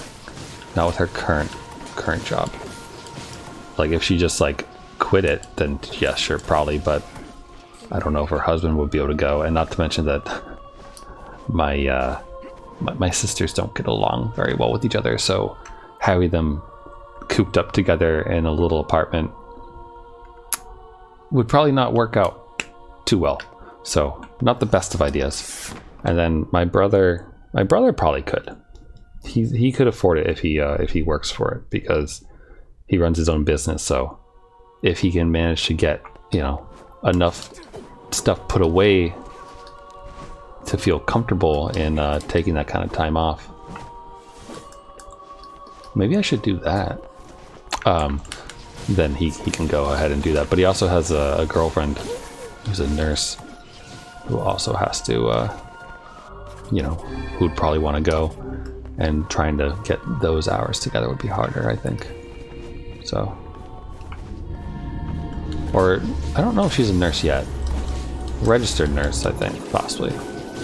But I don't really remember what her official role is. I know that she was doing like EMT stuff before, but then I think she might have started to do some other courses or something. I don't remember, sadly.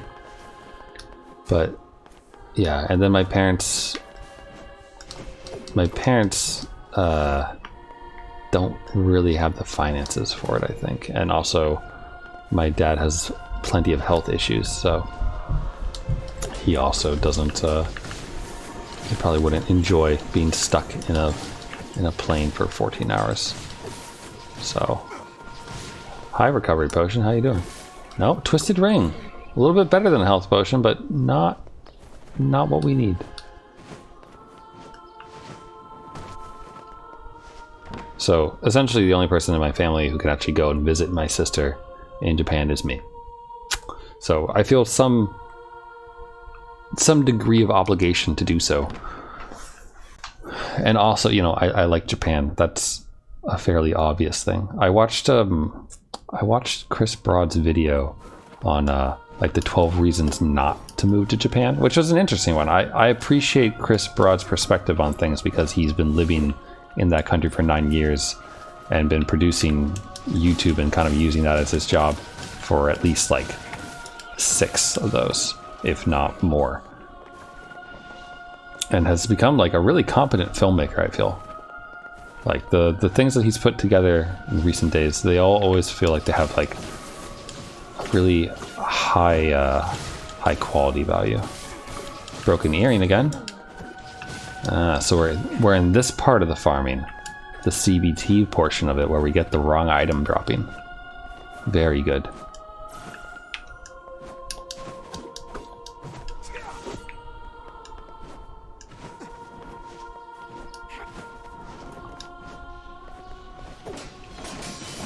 But I watched that video, and you know, one of the things he was talking about, you know, being a thing, it's like maybe don't move to Japan if you have X, Y, or Z.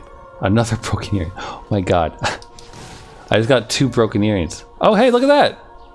That's handy. Let's equip that.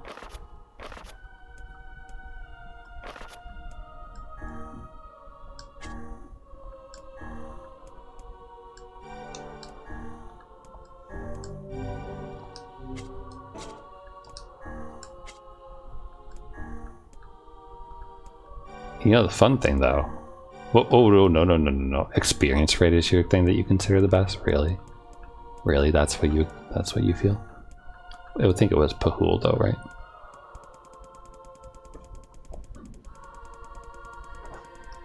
Yeah.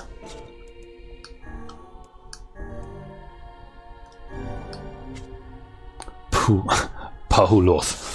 Marzican? It sounds like a strange candy. Like someone made like Cthulhu's Marzipan or something. I haven't had Marzipan in so long.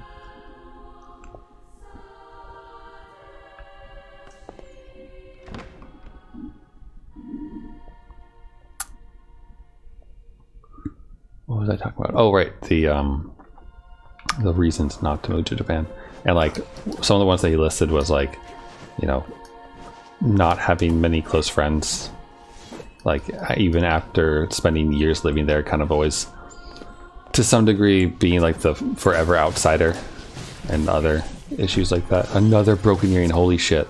It's like they know. They're like, oh yeah, you only need this many, so once you get that threshold, we're just gonna drop them like candy for you.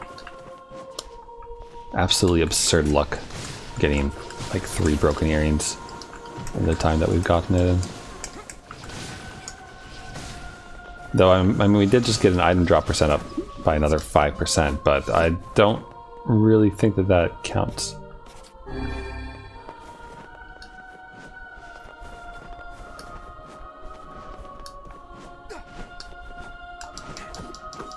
Are we high enough? Oh, we are.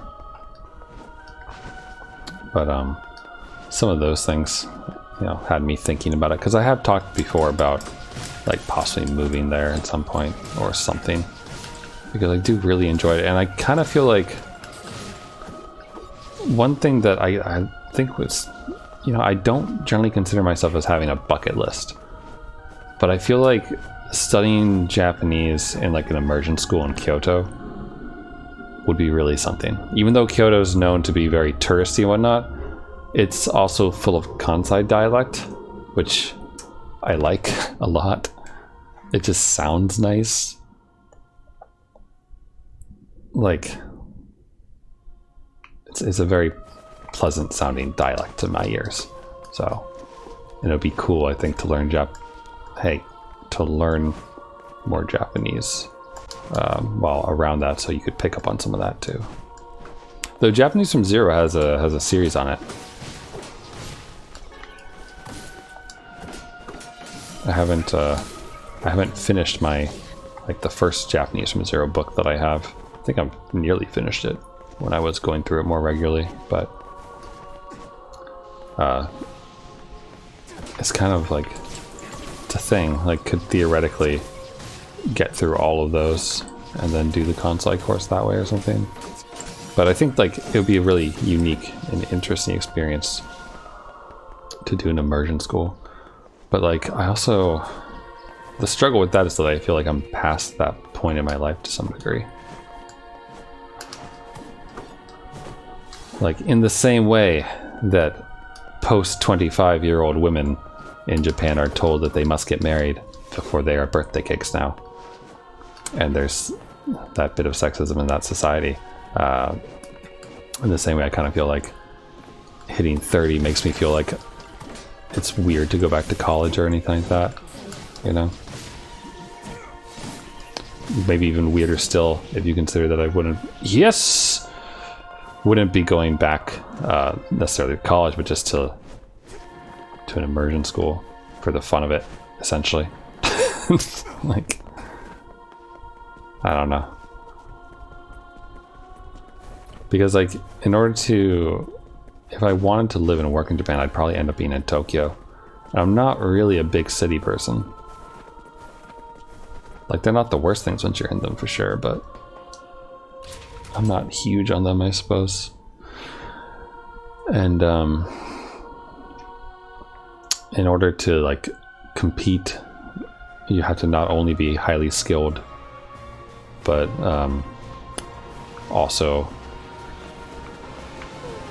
have the language chops, which is extremely hard. And competing with someone and just like on paper I could totally see from an interview perspective why you'd want to go with like a native speaker over a foreigner if they have the same level of expertise or something like that.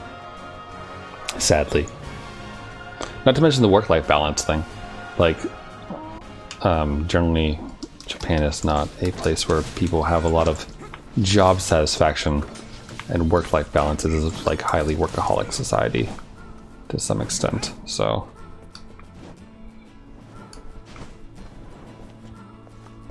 And I am a lazy motherfucker. Well, I used to be a workaholic. I would have fit right in. But I have since reached Zen and no longer do such things. Maybe I should go swap religions and become a Buddhist priest. Or not priest, a monk, I guess. Just go become a monk, live in the mountains, shave my head.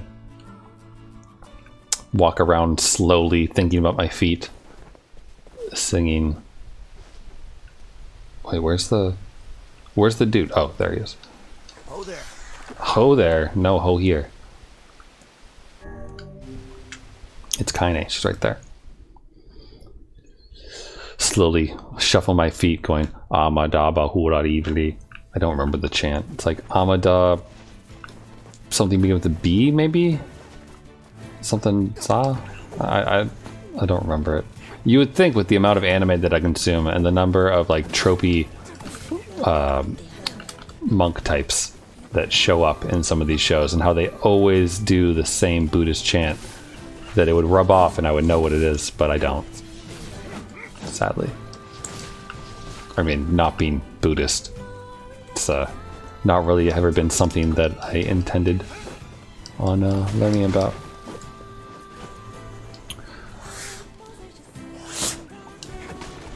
I do find Shintoism to be somewhat interesting, though really it's, I mean, from the small amounts that I've read about it, it's mainly just like more of an appreciation of things in general.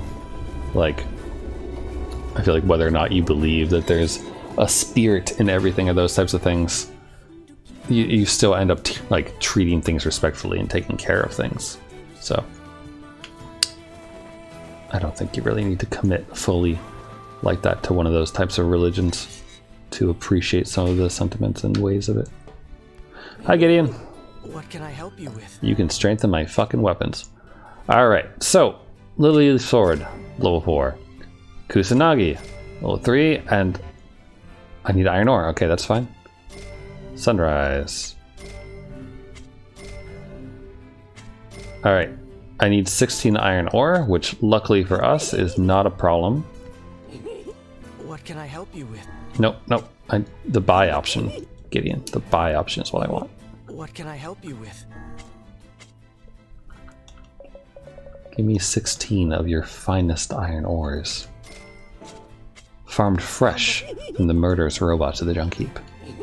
What can I help you with? Boink. Bam. No achievement pops, just my own satisfaction. What can I help you with? Alright, and now the best part of this run. We sell. Oh, actually, well, we sell everything but recovery stuff, I think. And probably defense drops. Because those I actually use. Although maybe the spirit capsule will keep. Those things I actually use against Kaine, because she does pose some of a threat.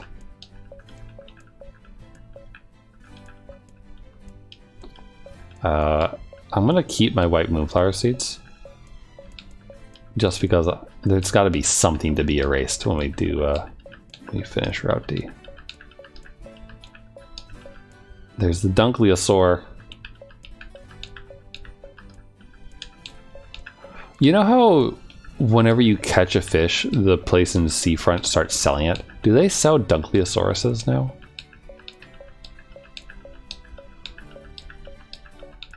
Like they just happen to have another fisherman who's just as good as us capturing legendary fish. doing all that nonsense.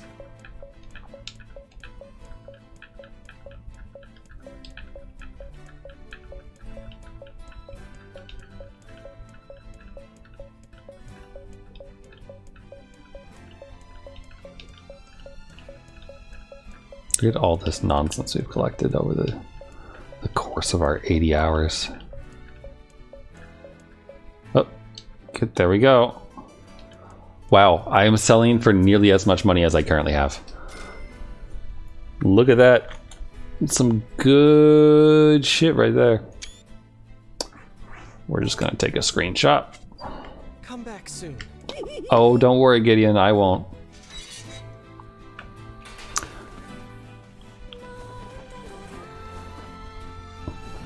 So, here, let's change the stream title now.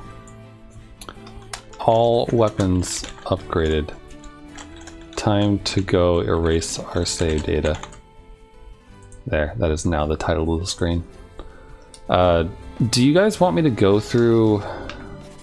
I suppose this would be the time for it, right? Go through all the weapon stories. Because it's not like we're gonna get another chance for it. So, here, it's reading time. Smash, smash, smash, smash. Sweat rolls down the face of a hard scrabble. The faces of hard scrabble men as they chip away at ironstone, their cheerful singing echoing through the mine. We are workers, workers in the mine, dirty from tip to toe. Again today we search for iron with all our might. Smash, smash, smash. Foom, foom, foom, foom. The sound of women stomping on bellows in the mill, the sound of iron being gathered from the scorched sands. We are workers, workers in the mill, workers who send wind. Today we stomp the bellows again with all our might. Foom, foom, foom, foom. Clang, clang, clang, clang. The sound of swordsmiths wielding hammers at their forges. The ringing of such transformative blows is stunning indeed. We are swordsmiths, swordsmiths who bring blades to life, lords of steel. Clang, clang, clang, clang. Rip, rip, rip, rip. The sound of flesh being rent on the battlefield. The sound of killing enemies, killing someone, killing humans. Someone help me. It hurts. It hurts so much. Help me, mommy. Rip, rip, rip, rip. That's the weapon we start with. Interesting story for that. I love him with all my heart as he does me. And when we cross paths outdoors, he sends signals with his eyes that only I can understand. He treasures my gifts so much. He keeps them locked away in a safe. Oh, I couldn't ask for a better lover. I can't believe this. My best friend deceived the love of my life and stole him from me. One moment he was there, and the next he was gone. All that remains are some of my gifts, which are scattered across this empty room. Everything else of value has been sold at the village marketplace. Gus will not stand. He hasn't abandoned me. He's just being tricked by that woman. I know he still has feelings for me. He must. I'm far more beautiful than she is, and he knows it. Oh yes, he knows. But I must make him see the truth, and quickly. I have to get her away from him. I have to kill her. Kill. Hurry up and kill. Consumed by her madness, the woman slaughtered the young husband and wife, hacking it with such force that the blade of her sword warped. The woman then went into hiding, leaving behind only clumps of unrecognizable meat and a sword with a horribly bent blade. But no matter how many smiths attempted to repair the sword, it never again retained its original shape. Is retained the right word to use there? Never again retained its original shape. That doesn't seem right. Is it just me? Define retained. Continue to have something, keep possession of, absorb and continue to hold a substance. Yeah, you can't continue to have your... Never retained doesn't make sense. That's a weird sentence. The girl had been betrothed to a local lord on the day of her birth. As she grew, her days were taken up studying proper bridal technique, while her evenings were spent staring out her bedroom window and offering prayers for betrothed to the night sky. Oh my lord, if only you would come to me but a single day sooner. Her home was occupied by several other girls her age. Each one shared the same betrothed, and spent her days studying bridal techniques and her evening praying to the sky. Oh my lord, if only you would come to me but a single day sooner. One day, a quarrel broke out as the girls argued that only the greatest among them could become their lord's betrothed. None would yield an inch, each asserting only they alone could possibly satisfy him. Seeing this, their caretaker said in a kind voice, "Worry not, girls. Each and every one of you shall surely become bride to our Lord." Hearing this, every face lit up in an expression of pure joy. On the day they were to be married, the girls were brought to a place of cobbled stone they could see from the windows of their homes. A single dagger was then placed before them, and the girls were told they need to end their life here and now if they wish to meet their betrothed. Upon hearing this news, the girls scrambled to seize the dagger from one another, plunging it into their chest the moment they held it. Years later, a temple named the Betrothed was built on the spot where the girls took their own lives. Huh. Moonrise. Oh, that's a cool looking sword. There's a legend of long ago that speaks of a nation threatened by a great inferno. This nation, however, was saved from eternal hellfire by a sword with the power to freeze anything. Around this sword stood thousands upon thousands of human ice sculptures. A man on a journey to seek out weapons eventually discovered the sword. He wrapped it in several layers of cloth and took it with him, placing it in the bag he carried upon his back. But before the man realized what was happening, the cloth, the sword, and his own body ended up frozen solid. A traveling shrine maiden eventually discovered the sword. She offered a prayer to her god and gripped the hilt, but cold instantly shot through her fingers into her body, freezing her solid. In her final moments, the shrine maiden unleashed words of great blasphemy to the god who had failed her. An enslaved woman in a mine eventually discovered the sword. Desiring an easy death over the continuation of her daily suffering, she grasped the weapon firmly, and while the woman did not freeze, she was unable to pierce her own flesh. Soon, moonlight shone upon the blade of the weapon, reflecting the sight of the woman being beaten and dragged away by her master. Kind of a dick sword. Rebirth. That's right. This here's the woman that'll be ending your life. Ah, don't sweat it. There's nothing to worry about. It'll be a pain the likes of which you've never felt before. In fact, you won't even feel pain at first. It'll be more like water sliding across your skin. Honestly, for most folks, it ain't the pain that makes them scream. It's the sight of their own blood flowing out of them. Yeah, it won't end so easy. See this part of the blade right here? This part hurts like a real son of a bitch. It's my favorite, which is why I always save it for last. I like to use it after people's voices get too hoarse and you can't tell what they're saying, which is real. Fucking hell, you ever loud. Mind piping down there? Make my hand slip. Won't kill you right away, so don't worry about a thing there. Don't worry about a thing there, champ. I'm gonna take my sweet time before you finally give up the ghost. Honestly, you'd be surprised how much it takes to kill a person. I mean, think about it. People got 2 eyes, most of them anyway, and 2 ears, 10 fingers, 10 toes, 20 nails across the lot, and don't even get me started on joints, because folks got hundreds of the damn things. Yeah, we got plenty of ways to keep ourselves entertained. Huh? Why am I doing this? Now ain't that a question? Buddy, I'm just doing what you've been doing for a good long while now. Nabbing innocent citizens on fake charges, torturing them, and putting their severed heads on display. That ring any bells, buddy? It should, because it was all you. Guess maybe you forgot about all of that, eh? Well, that's okay. I'll spend all the time it takes to make sure you remember every last thing you did to my wife and daughter.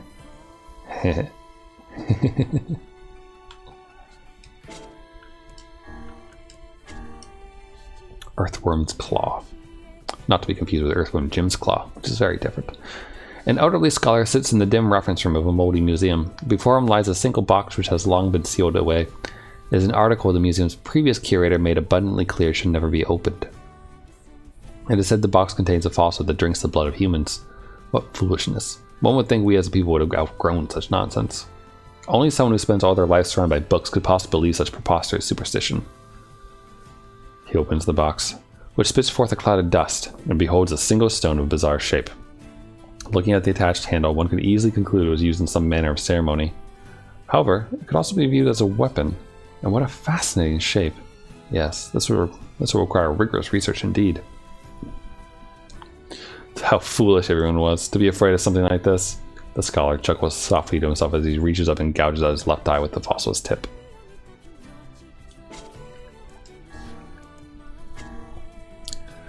The sisters were puppets of complex machinery. So fine was their construction that any who laid eyes upon them assumed they were human in every way. They were the embodiments of man's greatest technological achievements. They walked like humans, ate like humans, laughed like humans. The one thing they could not do, however, was shed tears, for they were not designed in that way. Because the sisters were machines, they felt nothing. Oh, they might mourn as humans did, but they experienced no true sadness, for they did not know what sadness was. Even when their friends perished in tragic accidents, excuse me. Excuse me. Even when their friends perished in tragic accidents and their creator died of disease, they felt nothing. To the sisters, all it meant was that those people no longer existed. It was a warm spring's day when a lone cat wandered into their home. It was a scrawny, filthy thing, riddled with disease. What a bother, the sisters thought as they looked down at the wretched creature. But they fed it milk, wiped it clean, and kept it warm, and soon the cat was well again. From that day forth it would linger wherever the sisters were, brushing against their legs when it wanted food. If it caught a mouse, it would bring it back to boast its prowess. If it wanted love, it would cry out to them in a mewling voice. What a bother, the sisters thought. It was a cold winter's day when the cat came into their house, let out a feeble squeak, and died. Time and again did the younger sister shake the cat's body. Time and again did the elder sister call out to it, but the cat neither moved nor responded. In that moment, the sisters felt as though they felt something break deep inside their chests. And from that day forth, they truly felt nothing at all. This is a story about crazy cat ladies. Beastbane. Long, long ago, in a faraway kingdom, there lived 3 brothers. The middle brother was a famous general who commanded a vast army. People everywhere were terrified of his troops, for they were most violent indeed. This general loved to make war. He enjoyed nothing more than watching cities burn and corpses pile up, and he fought not to subjugate, but simply to destroy all that he could. His well-trained soldiers laid waste to towns, cities, and even nations for the sake of their general. And as they hewed and hacked and chopped, the general would chuckle to himself in the most vulgar tones. The army marched on and on. Nations by the sea, nations on the mountain, nations in the desert, nations in the tundra, nations to the east, nations to the west. The general cared not, he simply wished to watch it all burn. His orders were absolute, and for years beyond counting the soldiers killed and killed and killed and killed and killed and killed and killed and killed and killed and killed and killed. After some time, the army arrived in a certain nation. They killed its soldiers, they killed its town people. They killed its princesses and princes and dukes and bakers and lawyers and accountants and beggars and thieves. Eventually, a shabby general came pleading for his life with tears in his eyes, but they killed him as well. However, the soldiers thought he seemed familiar and tried to recall how they might have known him. In that moment, however, the general's daughter appeared, and they became so engrossed in ending her life they never thought about the matter again. So the general murdered everything, and his soldiers murdered him, it sounds like. Faith. There was once a famous poet in a land of the far, far east. Now in his twilight years, his ability had withered such that he could no longer craft a single stanza or verse. The poor poet spent every moment racked with sorrow for what had been lost. But one day a monk appeared by his side, gently placed a blade in his hand and imparted the following words. Kill one by this blade for 1 poem, and 2 for 2 in kind, the likes of which will be more splendid than any this world has ever heard. Clinging to the monk's words, the man waited for the cover of darkness and cut down a man he encountered by the roadside. The following day he wrote a most beautiful poem, instantly reclaiming the fame and prosperity he had lost. The poet went on to kill 2 in succession. He killed 1 and wrote a poem, then killed again and wrote another, rising to almost dazzling levels of wealth and renown. But soon he became obsessed with knowing how splendid a poem he might write if he were to kill someone precious to him. He killed his wife and wrote a poem. He killed his children and wrote a poem for each. He moved through his estate, killing everyone there, writing and writing and writing and writing and writing. Eventually, he killed so many passersby so the poems could not keep up. He would kill and write, then kill and kill and kill and kill, until in the end he took his own life, no longer crafting poems at all. All that remained was a blade wet with blood.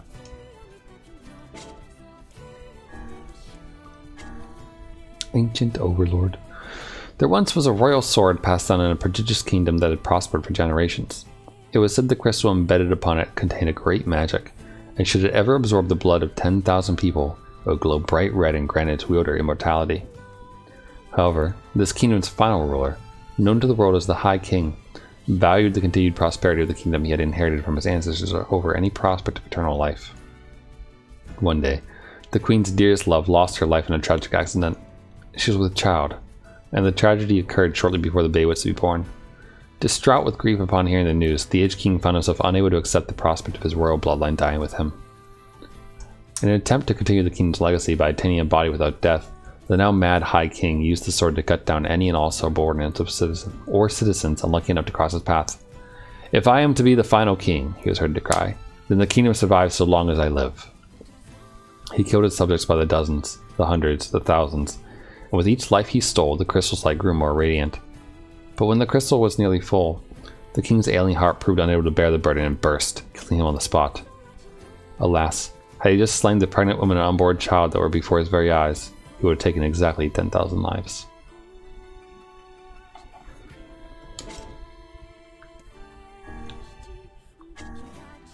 Phoenix Dagger. There once was a woman who promised her hand to a man who was departing for the front. Devout by nature, she spent mornings, afternoons, and evenings in prayer for the safety of her beloved. Perhaps in response to her earnest pleas, one night a bird enveloped in light appeared to her in a dream and began to speak. "The man you love will surely return safely," said the bird in a beautiful voice. These words brought great comfort to the woman, and she began weeping tears of joy. "However," continued the bird, "his heart will surely not." Soon the man returned as the bird had foretold, his body covered in scars beyond counting. But as the bird had also foretold, he returned with an unfamiliar woman of extraordinary beauty at his side. Despite this, the pious woman could not contain her love for the man and ran out to meet him as he approached. Surprised, the man embraced her, then collapsed to the ground. The pious woman stood over him, a bloody dagger in one hand and the ripe crimson fruit of his heart in the other. "His heart will stray no longer," she whispered amidst the gathering pool of blood, her face awash with pure ecstasy. She placed a tender kiss on her beloved's heart and offered a prayer of gratitude. Yandere. Labyrinth's Whisper. Oh wait, haven't I read this one before? So this girl had a huge set of horns on her. Beautiful horns like a bull, just growing out of her head above her ears. I had myself at a gander at where the horns met the head, and let me tell you, they were coming straight out of her skull. She was the only kid like that in the whole village. The others were all normal. The kid with the horns, though, born real small, apparently. Or the horns were, I mean, not the kid. And hell, they would have needed to be. That chance the kid's mama would have been able to push out a pair of horns huge as that. You'd think a kid like that would have been bullied, right? Well, you'd be wrong. That kid was the hardest person for miles in any direction. Wasn't a man in the village who'd tangle with her, and we're talking men who ain't scared of nothing. She's the best at doing work that needed physical strength and all that, and she always led the charge whenever shades attacked. Folks loved her for that, sure, but most of all, they loved her because she was always cheerful and just plain tough. But one day, this huge shade attacked the village that was just too strong. It tore the men apart like old rags, and half the guys in the village died. The girl with the horns fought with all she had, but eventually she couldn't keep up, and the shade lifted her off the ground and ripped the horns right out of her head. The way she screamed was like nothing you've ever heard. The sound shook the earth itself, it did. After that, things got real quiet. So I stepped outside and found both the shade and the girl dead. Each of them had wounds all over, and they were leaking blood out just about everywhere. And don't judge me for saying this now, but it was almost beautiful. Like looking at dark red flowers in full bloom, you know? Hope that answers your first question about why folks in this village can't hear nothing. But you should know, no one think badly of the girl for making us this way. Being deaf is a hell of a sight better than being dead. Anyway, we all talked over that day to death. We think that final scream was her way of saying goodbye. Everyone in the village is honored the last thing we ever heard was her farewell. And that's the god honest truth. Ironic that this sword is called Whisper. Fool's Embrace. I was saved from the despair that shackled me. I was freed from the fate that cursed me. I was pacified from the indignation that plagued me. I was changed by the day I met you. My flames will scorch the earth below. My fangs will know the taste of blood. My claws will rend my enemies asunder. My wings will soar the skies above. If your eyes are to be robbed of their light, if your skin is to be stained with blood, if your sword is too heavy a burden, if your lips can no longer produce speech, even if this body is snuffed out, even if these words are stolen, until our contract is complete, till the moment this warmth is lost. Almost reminds me of Angelus. Well, Angelus and Kaine. Iron Pipe, May 21st. We finally ran out of money. Food just costs a lot more nowadays because of the war. We tried begging at the church, but they had their hands full caring for the wounded and can't spare anything. Yona's really lost a lot of weight. I wish I could get her something to eat. July 15th. We met a nice lady who gave us some food. At first, I thought she was homeless like us. but she said she was joining some kind of relief and support thing run by the government, so we decided to go with her. At least Jonas seems to be doing okay today. August 1st. That nice lady from before used the book and turned into a monster. We ran away as fast as we could, because I don't think she's human anymore. Everything those adults told us was a lie. They won't give us money. They won't treat Jonas' illness. Also, there's a huge wall around the city now and we can't get out. We should never have come here. August 5th. So cold today. Can't believe it's summer. I can actually see my breath. We decided to hide from the monsters in an abandoned supermarket. We found a few old cans of food there, but now those are gone. Also, Jonas' cough just won't quit. Got a really bad feeling about this. Look, it's a little Nier story. Virtuous contract. Pod. Relay the following to command. Mission complete. Destruction of target verified. I will return to the bunker after recovering the remains. Over. Pod. Relay the following to command. Made contact with the operations target. No suspicious activity observed at present. I will continue monitoring the target. Over. Pod. Relay the following to command. I investigated the target's observation records but found no hostile behavior. Requesting target re-examination and the temporary suspension of this operation. Destruction of target verified. I make no apologies, for I promised I would not. Farewell. Good old 2B, killing 9S over and over again. Starting your boot sequence. As you lay resting before me, I call out to you. I want to let you sleep a little longer, but I've got my orders. Let's start by getting the brightness set. That was the first thing you saw after you woke up. Hope my hair looks alright. Let's check your voice recognition settings. Can you hear me? Mine was the first voice you heard after you woke up. I have to try and keep my voice nice and deep. I don't want to sound too excited. Okay. Settings should be good to go. Good morning. And so we peacefully boot up to face yet another day. Another day of killing our machine enemies. Kusanagi. The shield left hanging on the wall was covered in dust. The blade left in its scabbard had rusted over. The techniques I hadn't used were forgotten. The body I was to train was left to grow soft. I had lost the will to practice discipline. I thought things would end without a single word said.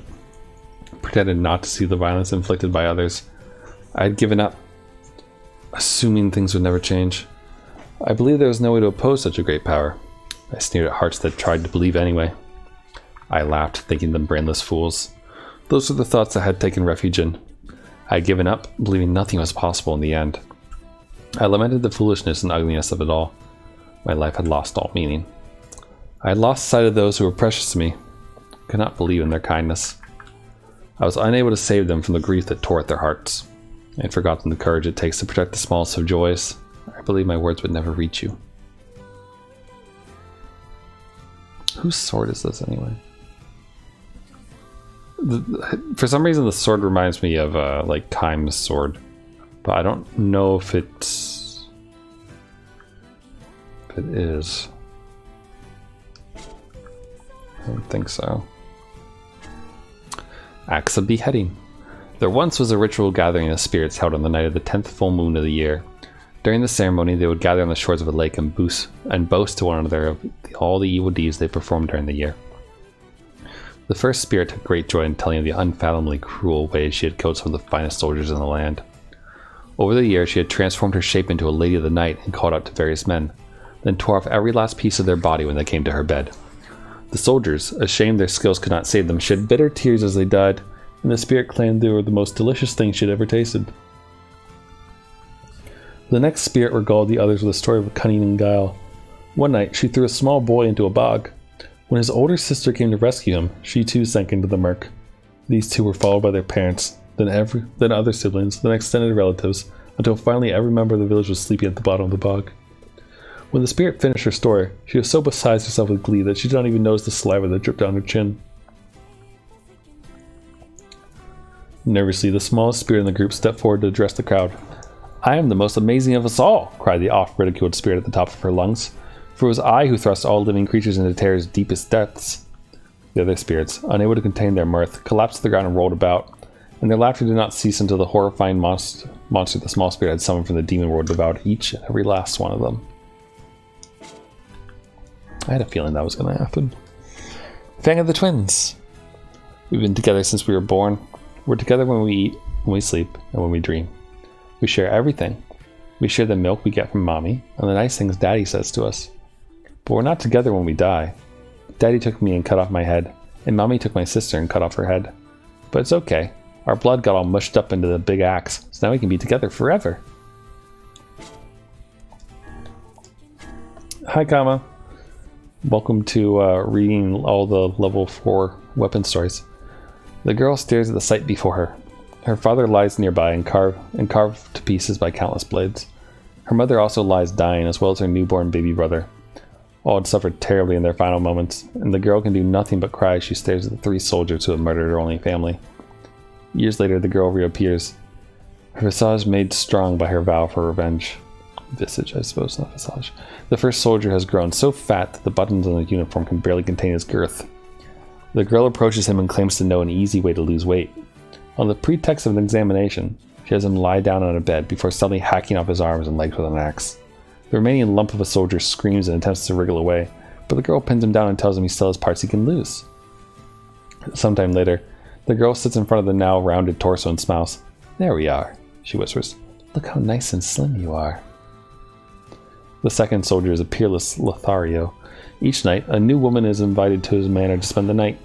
The girl breaks into his home and kills the woman at his side, then uses her axe to hack off his manhood as he trembles and begs for mercy.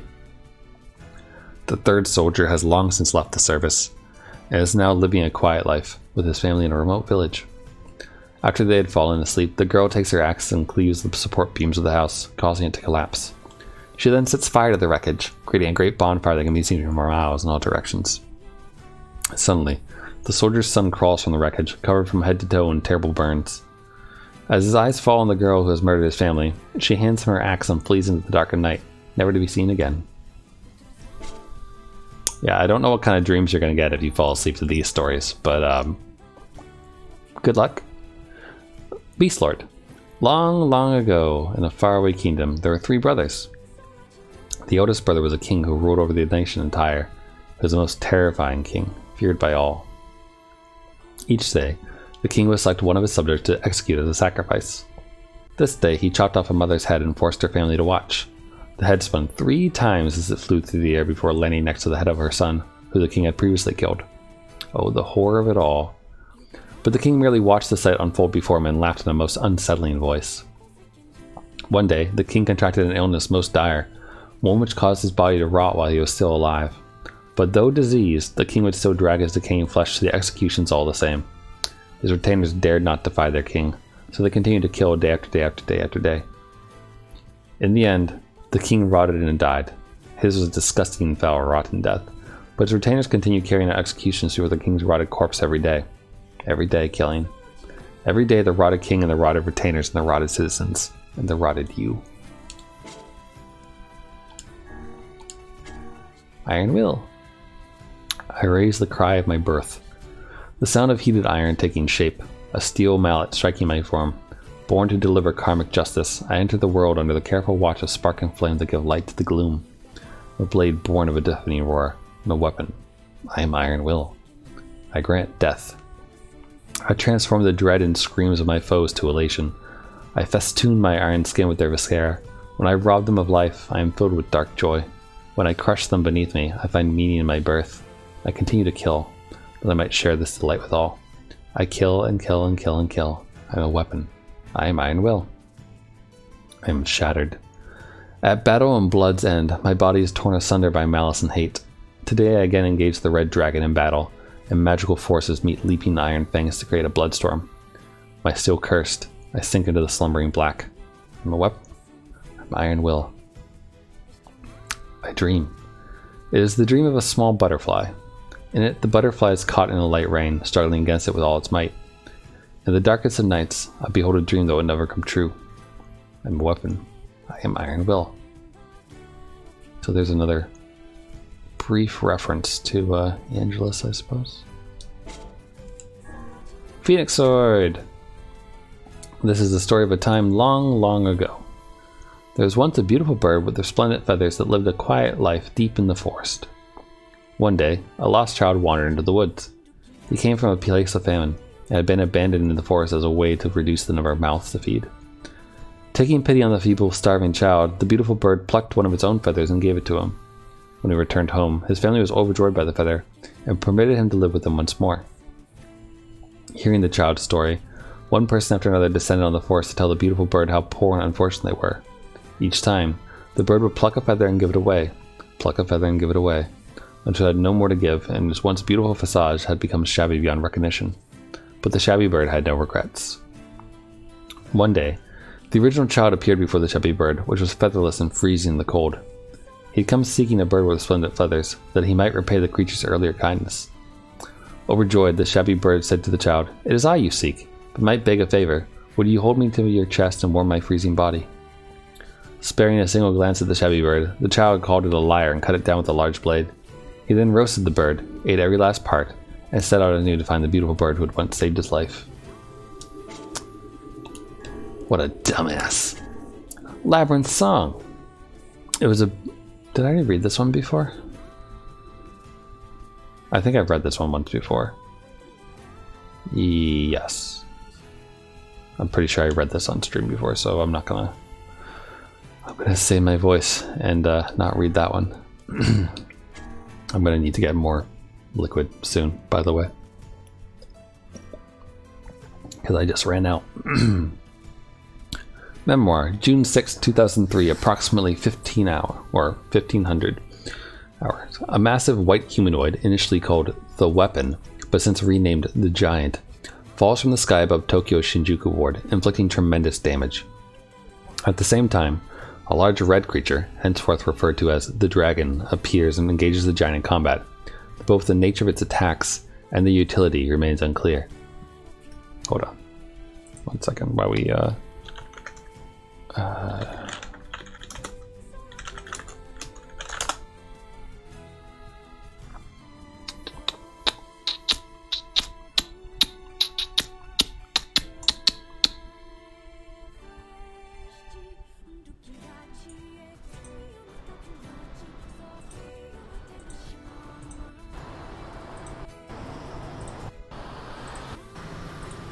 where is it?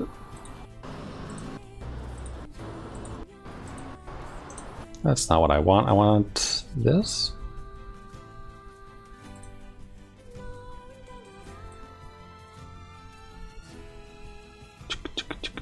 Here we go.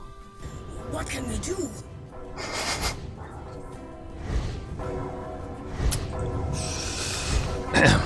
As the Self-Defense Force contemplates methods by which they might attack the target, the government establishes a Bureau of Emergency Countermeasures.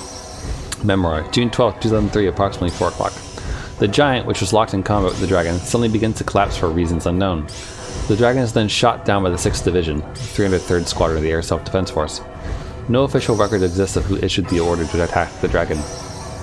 Word has begun to retrieve the remains of both the Giant and the Dragon, but no official verification has ever been made regarding which organization performed the retrieval. Memoir, December 2003. The first case of white coronation syndrome is confirmed in Tokyo Shinjuku ward. Memoir, July 2004. Humans continue to turn violent due to white chlorination syndrome, with fighting growing increasingly intense in infected regions. With the cause of the disease still unclear, the infected are isolated, and violent riots suppressed by force. Main thoroughfares are sealed and rail transportation is halted, later leading to all of Shinjuku being sealed off. At this time, the prospect of asking the American military for non-official intervention is considered, but the government defers. Meanwhile, research begins on Maso particles obtained from the Giant and the Dragon, as well as on countermeasures for white chlorination syndrome. This research ultimately leads to the founding of Project Gestalt a decade later.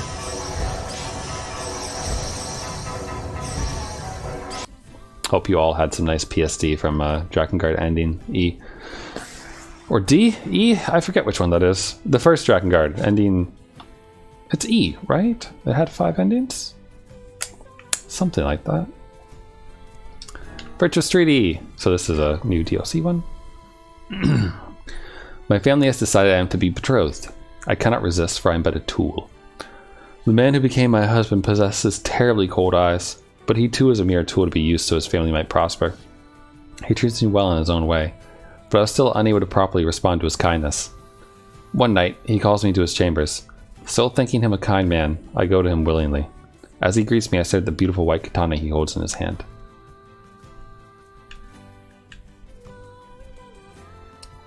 not a lot there in that story.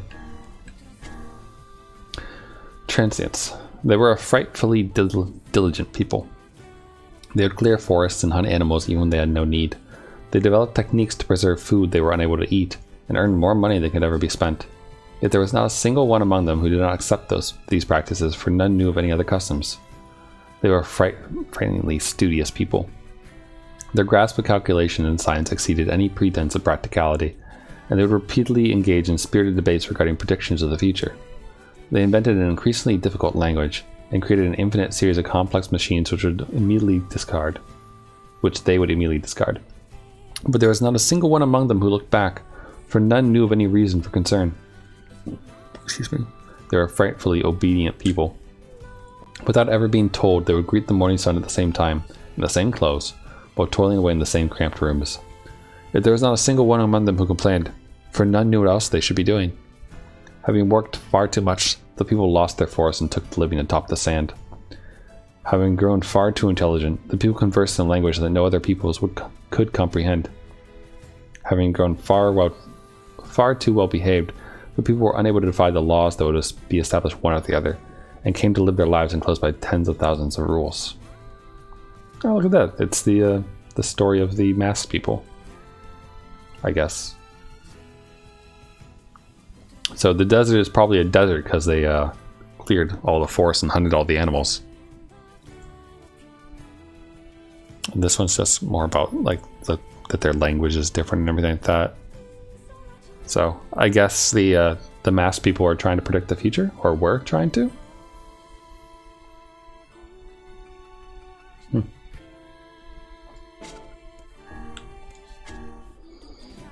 Spear the Usurper. In a far-off land, there was a man who acted as a double for the nation's prince, performing duties in his stead as was required. One day, having finished his work, he returned to the prince's chamber to find the princess lying naked in his bed. As the double stood in place, dumbfounded, the man who shared his face sneered and invited him to join them. The double loved the princess's sister, and he felt that the princess, who admired him as her brother, loved him as well.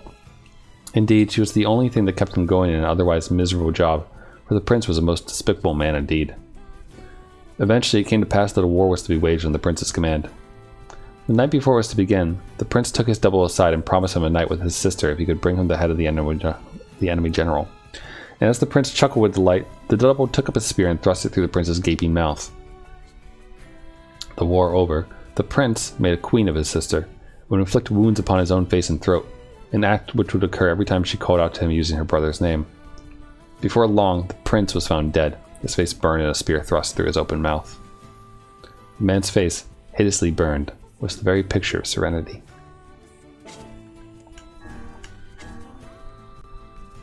The Devil Queen. This story takes place in a small country at around the same latitude as the northernmost member of a nation of city-states that are part of a region, with a village that is attempting to establish a trade agreement with another village on a tiny island of the ocean south of a country that used to have an alliance with the republic next to a kingdom where their queen resided. That is a long-ass rung-on sentence right there. Jeez.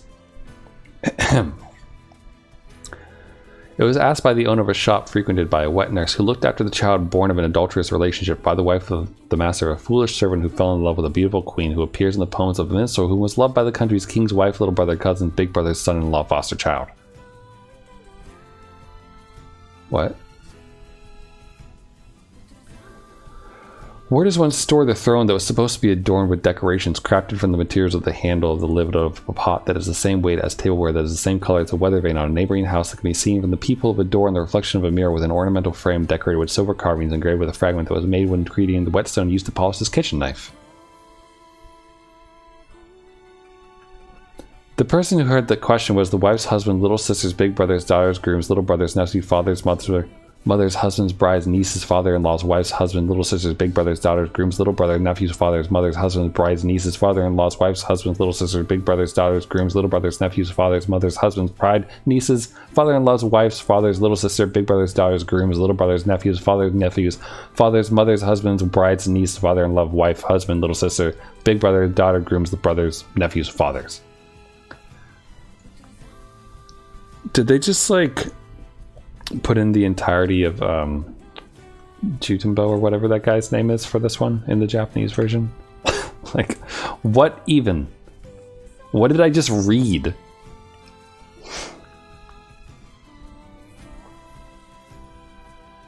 Like, the story takes place in a small country where a queen resided. It was asked. What is it?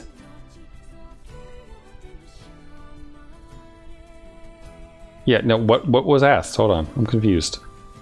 Is there any semblance of sanity in this?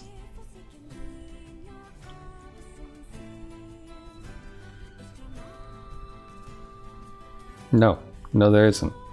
This story, and then it was asked. Then there's a question. And then the person who heard the question. That's it. There's nothing else here. Okay, bye, Devil Queen. Thank you for your beautiful story.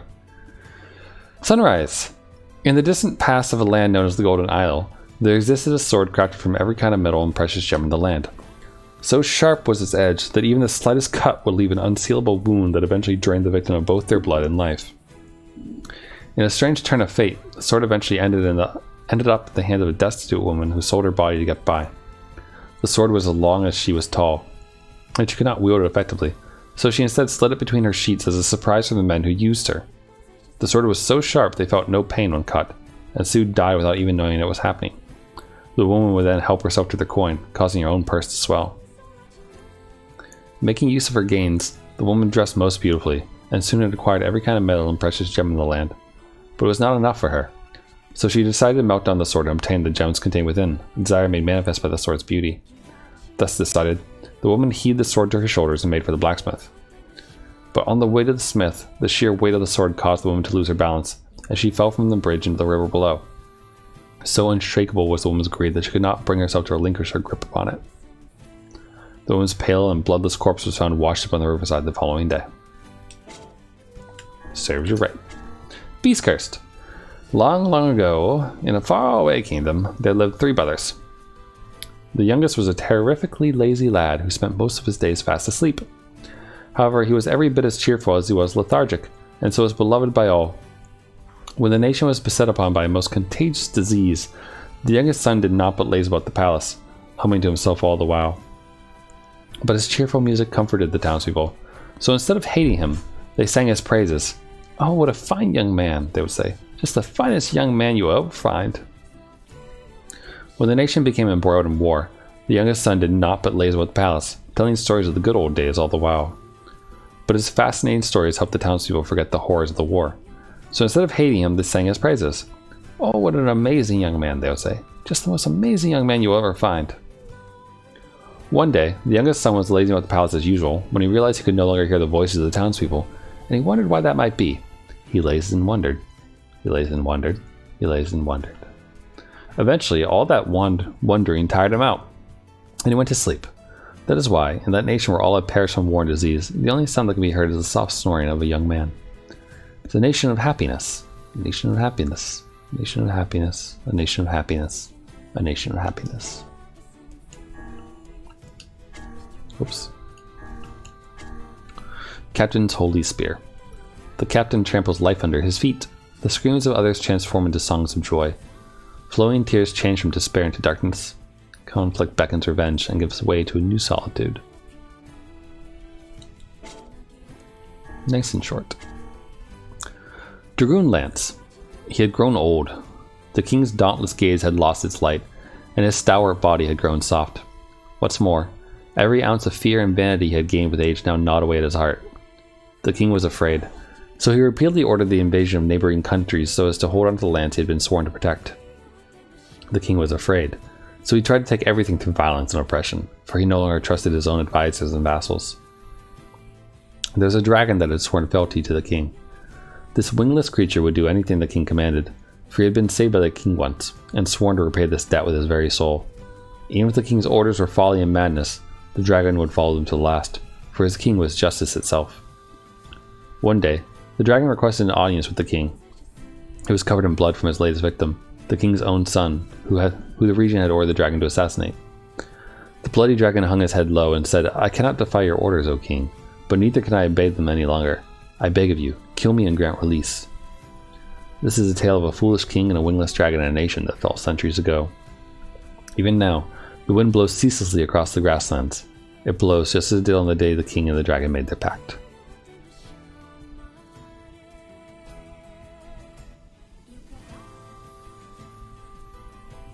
Wingless dragon. Do we know any wingless dragons in the Drakengard universe? Because as far as I know, Mikhail and Michael both had wings. Angelus obviously has wings. What's his face? The black dragon has wings, and the black dragon, which is also supposedly Noe's daddy-o, who I'm blanking on.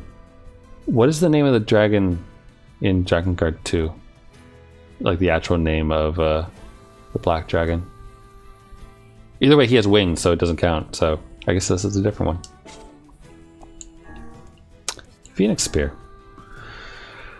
There was once a warrior in a frontier nation who feared not death. He was so brawny and powerful, arrows were said to bounce harmlessly off his flesh. For this reason, the warrior always threw himself into the thick of any battle. One day, a beautiful bird appeared before a warrior in a dream. The bird commended the warrior for his valor in battle and offered to grant him one of two wishes. The bird could bring an end to war and grant peace to all the world, or the bird could bequeath the warrior an immortal body. The warrior chose immortality. From that day forth, the warrior's exploits were nothing short of astonishing. He mowed down foes in uncountable numbers. No matter if arrows or swords or axes could slow his march. The king showered him with titles and gifts, and for a time, it seemed the warrior's days of sunny glory would continue until the end of time. But conflict did not cease. Eventually, the warrior's frontier nation was invaded so often that the flames of war left the entire country in ruins. Crops withered, people perished, and before long, there were none left who even knew the warrior's name. The shattered warrior was tortured day and night by endless starvation, but his body refused to let him die. So he sought out the bird again and pleaded for it to grant him release. "Ah, but you cannot die," chirped the bird in response. "You will never die." That's it. That's all you get. Labyrinth's shout. She was a hopelessly slow woman, impossibly clumsy. It would take her 3 times longer than anyone else to accomplish the task. She walked slowly, talked slowly, she even blinked slowly. So slow was the woman that she could not even draw water to anyone's satisfaction. The children began calling her the cow and laughing when she passed by, but she would only chuckle in response. She was a hopelessly dull woman. When she fell and drew blood, she would carry on as though in a daze. The coins often dropped from her purse. She never managed to retrieve one. And if someone spoke ill of her to her face, it would take hours for her to realize the insult. When the children saw her, they would hurl rocks with glee. She was a hopelessly foolish woman. One summer, when the village was suffering a most terrible drought, the woman vanished. The children all starved to death. The villagers spent no time worrying about the woman who ran away. 2 days later, rain fell and the village was saved, but the woman did not return. And on the 20th day, a shaman arrived at the village. The shaman held a spear with a pair of horns that was oiled and sticky to the touch. So heavy was the spear that none could wield it effectively, although even if they managed to lift it, the weapon was incapable of piercing through anything at all. The shaman forced it on the people and left it with them, but none dared approach it, and to this day, it quietly slumbers in a forgotten corner of the village.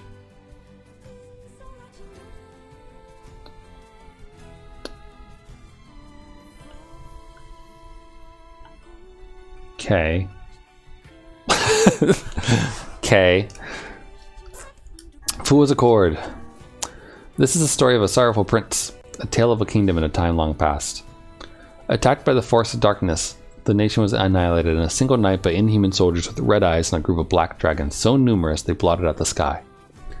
Having infiltrated the king's castle, the black dragons visited upon the king and queen a most horrible fate. Excuse me. It is said that their stomachs were torn open by the black dragon's mighty claws, and the very floors they stood upon became a sea of blood. The prince and princesses, though racked with sorrow, escaped to live another day. The prince, spurred by the shock of witnessing his parents' tragic end, became consumed by a desire to exact vengeance. This is a story of a terrifying prince, a history of a conflict in the long ago. Obsessed with laying low his hated enemies, the prince indulges in vengeance day after day after day. Even when faced with foes who take heel, he chases them down and tears them apart from groin to gullet. The carnage is so horrific, his fellow soldiers whisper tales of how they saw him mutilating bodies that are already long dead. Perhaps because no commander can control him, the prince is sent to an even harsher battle. This is the story of a fooled prince. the whereabout of fate in the long ago. The prince's next battleground is a castle that guards a goddess. He lays waste to all before him, hacking arms, cleaving legs, rending stomachs, gouging eyes, separating heads from shoulders. But soon the injured prince can no longer tell the difference between the blood that rains down and that which comes from his own wounds, and he collapses in a heap. As he writhes in pain, coughing up gouts of hot blood, he lifts his gaze and sees a hated dragon standing before him. This is the story of a mad prince, a meeting with a dragon in the long ago. An injured red dragon stands before the prince, and though it is a different color than the beast that killed his parents, he feels the need to avenge himself upon it regardless. But as he raises his sword, the dragon says, "In exchange for both our souls, human, I will save your life and grant you power." After some thought, the prince makes the pact. It matters not to him what he might lose in the deal, or that it involves a dragon. All he cares about is that he can continue swinging his blade. So he swings and swings and swings, and with each blow his heart fills with a desire as black as the deepest night. It's the story of Kaine! And the events precursing Drakengard 1 up until the first mission in Drakengard 1. Fun. Virtuous dignity. There once existed a cursed spear whose holder would inevitably meet a violent end. Eventually, the weapon found its way to a mechanical automaton that possessed no soul. And though it was a mere machine, the spear delivered countless deaths upon it all the same. The automaton warred against mechanical weapons much like itself. It was crushed to death, burned to death, and thrown to its death from great heights. Yet each time the automaton was reborn and thrown into battle anew. The war became fiercer and more complicated. There were self-detonation suicide attacks, false operations, and betrayals by companions. Indeed, it seemed to the soulless automaton that it was inhabiting a kind of infinite, cyclical hell. Finally, the automaton died in a final time in order to save his trusted companions, an act that precluded the possibility of ever returning to life again. But as the pangs of agony spread through its body, the automaton found its final rest. Oh, and we are now done. We have read through all the level 4s, except for the one that I didn't bother reading because I read it at some point in some other stream. So there you go. There's all level 4 weapons and all their stories. Drakengard 1, yeah, it is a fever dream on Krauk. But it's a fun one.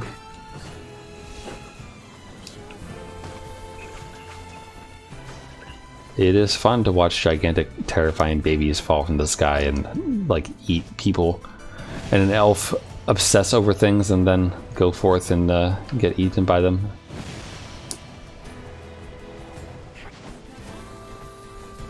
Alright, so now we're good. Oh there.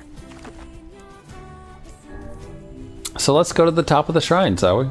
Shall we? Jeez. Tongue not working anymore after all that talking. Poi, you say?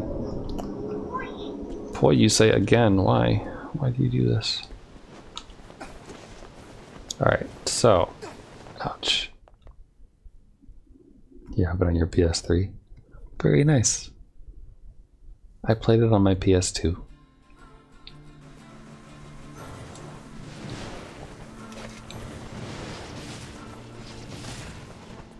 I don't know if it's because I'm sitting in a dark room, but I'm like getting a slight headache above my left eye. Oh, another flashy hat. How exciting.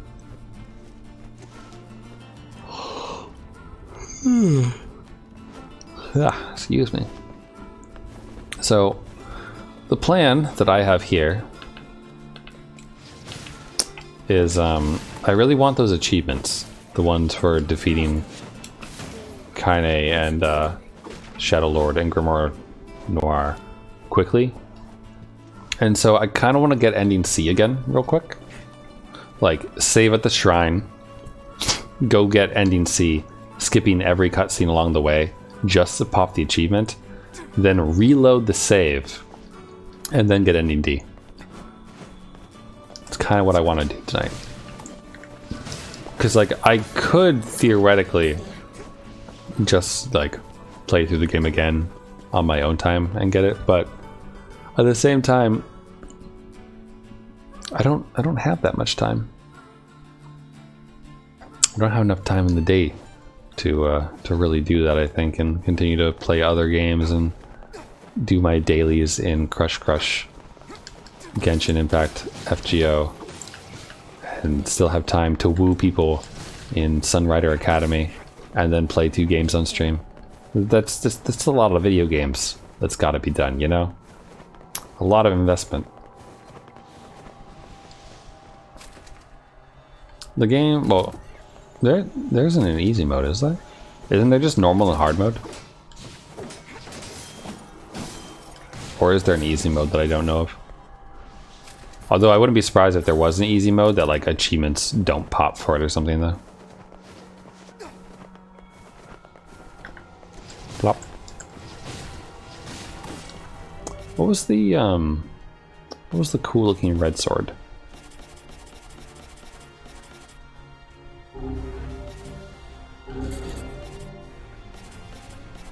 I'll use that one. Moonrise. This is actually, yeah, it's red. It's cool looking.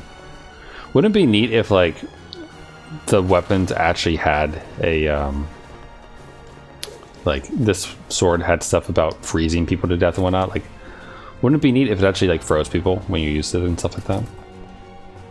Game has an achievement, has an easy mode. Well, I'm pretty sure that the reason that I don't have the achievements yet is just because I watched the cutscenes, and like it wants you to beat Grimoire Noir in 1.5 minutes, but I'm pretty sure there's like 1.5 minutes of cutscene like around him type deal. So, Nier, do you want to fucking lock on when I click the button, please? Thanks. So, what else? What other weapons can we use? Let's see here.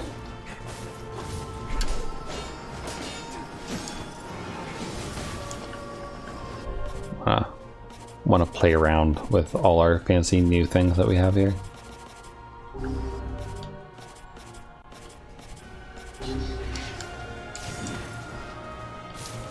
A good old iron will. Oh, that damage, that's very nice.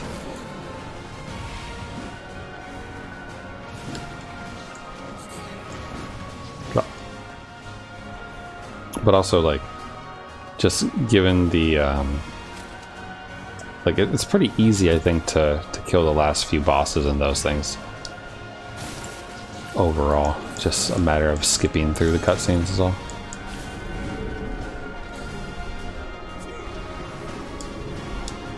Can't see. Where are you? Bonk.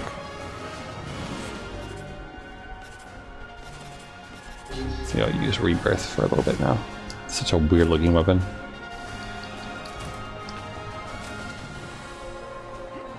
I like these horns in the background here. Bow, bow.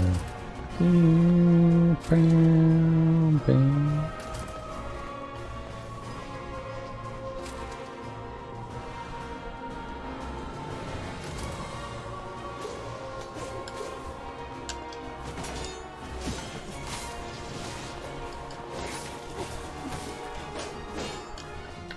Is this?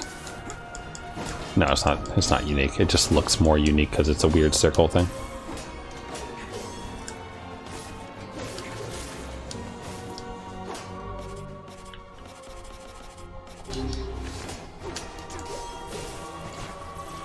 Bonk.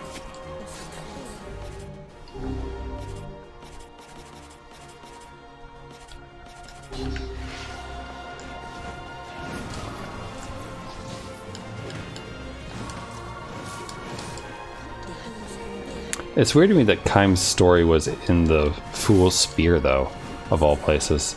Like, you think it would have been in the sword that looks like his actual sword.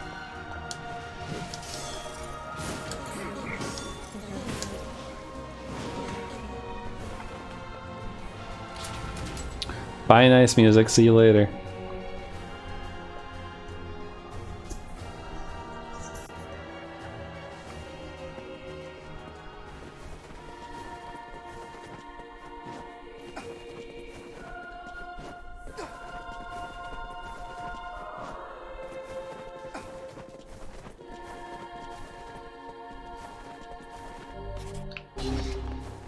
Now we'll use the spear to get up.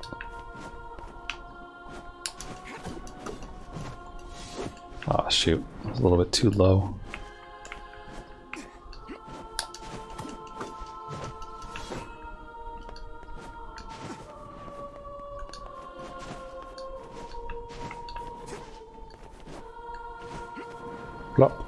Alright, so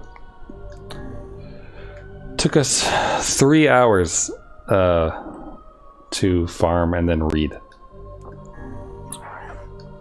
Really though, it was like an entire hour of reading through those stories though. So really it was just like 2 hours and a little bit of change for the farm, you know, the last 6 items that we needed. So it wasn't that bad overall. Alright, let me in. Okay, I'm gonna skip through a bunch of stuff because like I said, I'm gonna grab ending C. So, and then we'll just reload the save in order to get everything else. So, and let me see here. Achievement achievements here. I see you loading. So we need Davila and Popola within 3.5 minutes. Grimoire Noir within 1.5. Shadowlord within 4 minutes and 20. And Kaine within 3.5.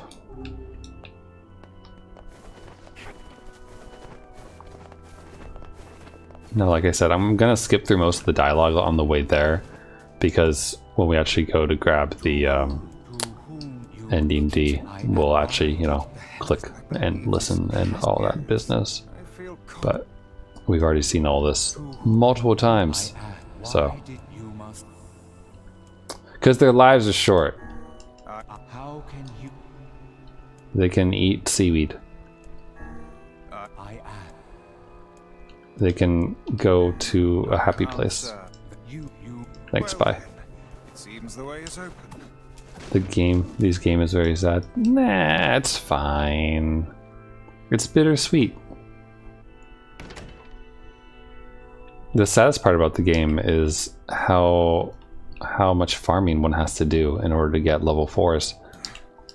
Hey, this is even if... So I'm pretty sure it's not this fight that counts for the achievement. It's the other one. I think, anyway. Considering how much like plot armor they have during this fight, where you can't actually do any damage to them. We really wanted to avoid this if possible. We were hoping to put it off for 100 years or so, until the next generation came along. What are you talking about? Are they shades? No, they're not shades. They're buddies. I don't believe it. They're little robot buddies. Kill him, you glorious bastards! Kill them all! We never thought we'd grow to be this powerful. This is madness. Why do you block our path? You have no cause to speak so with us, Grimoire Weiss. You are a traitor. God, the plot armor though. Cease your plot armor and just die. They copied my powers. Shit on a shingle. They can use the sealed verses. Of course we can. The power came from us in the first place. You were simply loaned a small portion of it. Vice, are you all right? He's fine. Don't worry about it. Why are you siding with the shades? What was that? Oh, are we good? We can actually do damage?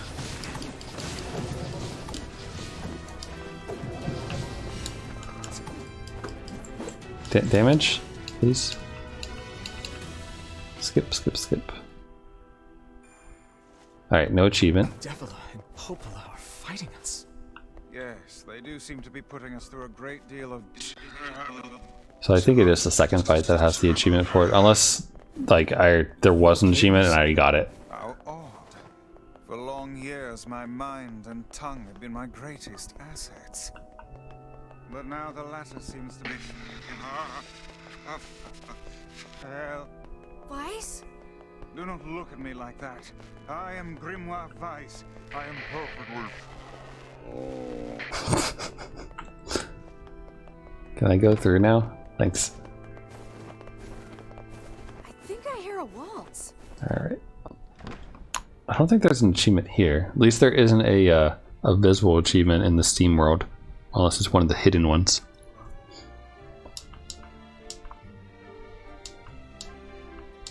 I mean, there could be two. I could just have one. I've done that fight fast enough anyway. So. Bunch of dancing bastards. Oh, they're fine, Kaine. Don't give them too much shit. They're dancing their lives away. At least they actually managed to, like, stay human until we showed up. I think we're locked in. It's not like I was planning to leave. Or human-shaped, I guess, Yeah, it's spirit-wise. too late for that.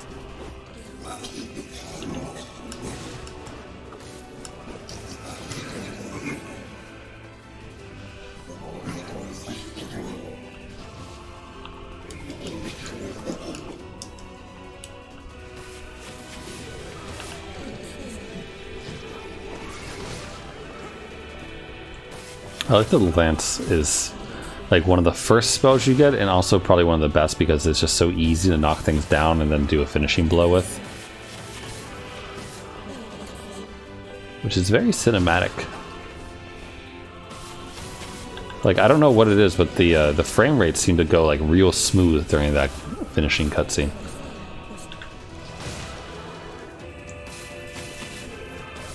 Where it's just like good. Oh, there's a lot of nice power in that animation.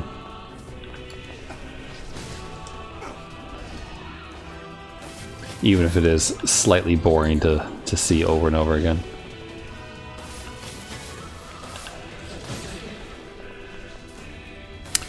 Also, in case you missed it, I have over 2 million monies now. Fun fact. Because I sold off everything in my inventory after doing the final upgrades. Besides a few healing items, and it gave me another 1 million. So, we're rich! We can spend that money on something. I don't know what I'd spend it on, to be honestly. Like, weapon upgrades only cost 1,000 and we got them all. And like, I don't think we need any pumpkins or anything like that. It's like, for the most part, money is kind of useless. I'll open So. the next door. Cover me. Okay. Oh, how I do love a good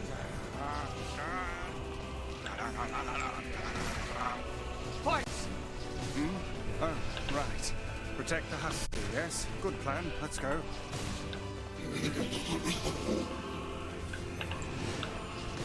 Bonk. Ooh, what'd you drop? A metal piercing. Friday for us. Kaine! Hurry! It's Oh, not what'd you drop over open yet. here? Do I look like a goddamn locksmith to you? Yes. No, you idiot. What are you doing? Lock doesn't want to open? Fine. I'll just break it down. Wait, no, let me grab the thing first. Patient fool. Wow, we got like 4 drops of metal piercing there. Damn no good bullshit bastard! Open the fuck up already! Ugh! Bonk. Got it. Kaine, look out! You gotta love that delivery. Just got it. It's great. These things are freaking me out.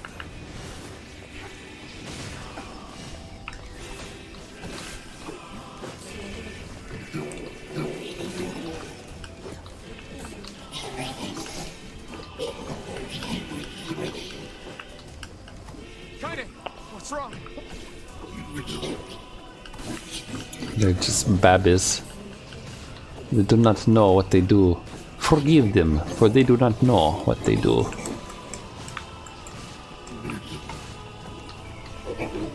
Ow. We need to help Kaine! Oh, thanks. You okay? Nah, she's fine. Don't worry about it. It's fine. Don't even worry about it.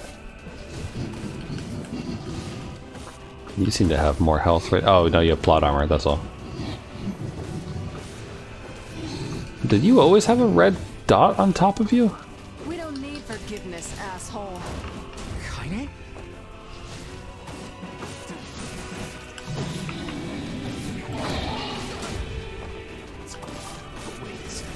Wait a second.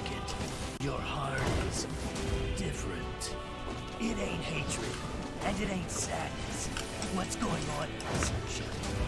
How should I know? Kaine, are you alright? I'm fine. Let's just kill some shit and move on, alright? Interesting. Oh, how very interesting.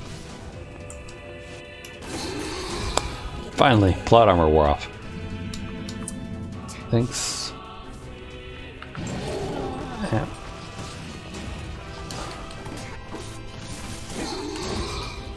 I think we're level 57 right now. Here's a pimple, you gotta pop it. I never understood that. I don't understand like the people who like to pop other people's pimples. It's just like, why would you want to have anyone else's pus touch you? That's disgusting.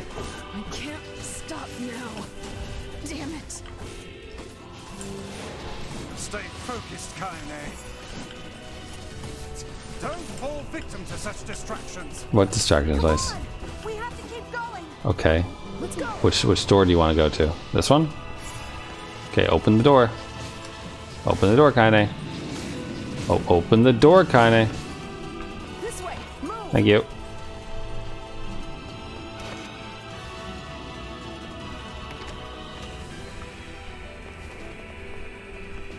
Up here. People do worse things with people's goop. Yeah, but that's not pus. It's not a bunch of waste.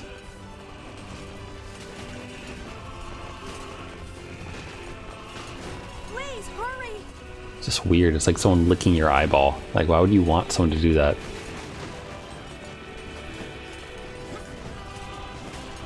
Amazingly disgusting.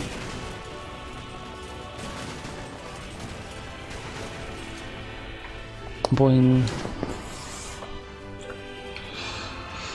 Alright. One final showdown here. Damn it, I can't get it open. Attack incoming! Like it matters. The entrance is locked too. It seems we are in a bit of a predicament. If only we had someone who could just have, like, flown us over all of the Shadowlord's castle to the appropriate place or something. If only. If only. Like, hiya. It's all good. Keep on making the comedies. Maybe you shouldn't have killed her friends. Look at her. So full of skull. She's just like you, Sunshine.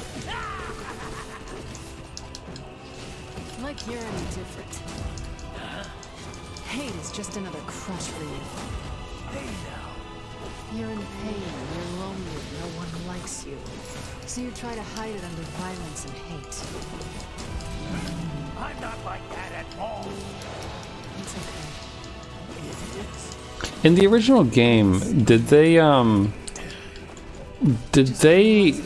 not have like the plot armor stuff that let you see all the dialogue and you just had to wait for it?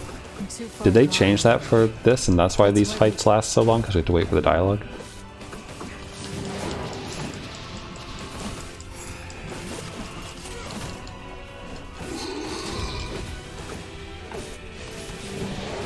Oh, King, you gonna show up? There we go. Thanks, dude. Bye, dude. あら、エルワコ、試練、死、無責4歩。イラ、コ、フ。What are you doing here? サルリとシータとカイザム特キロだろ You are correct. いやアラトテ三世隊フルワリ、ウワリトテトラス。感化しチンで。But アラヘルアコ Hmm. どんだ、来て、キリゴイタニ。アンフィアトサチチサタ Yeah, I like distinctly remember カイザムチ having to like purposely not attack things so I could hear.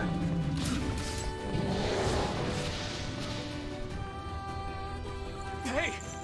Stop! Let me go! Stop it! Damn it! King, no! My friend. Boo-doo-doo-doo-doo.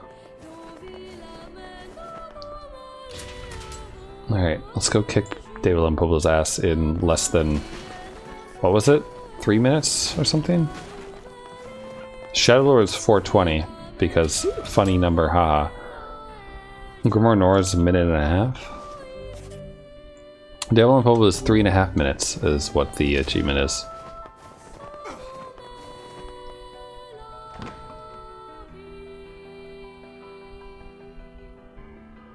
I just wish that the cutscenes didn't count for the timer for this.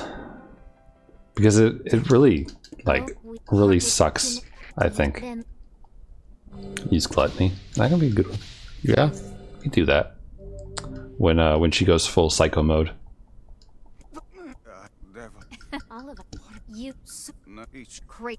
So please are Okay.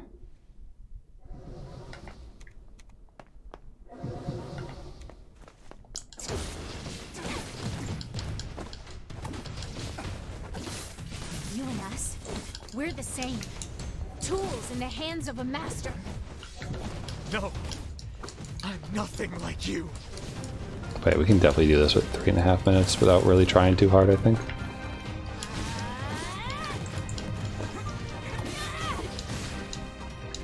Because it really is just these cutscenes that take so long.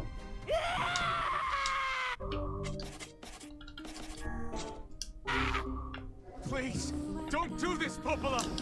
You and Devila were like parents to me! Get your plot armor out of here.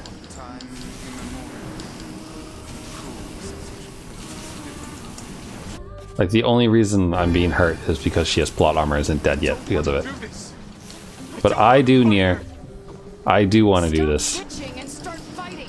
It's the only way. There. Skip. Absolutely not.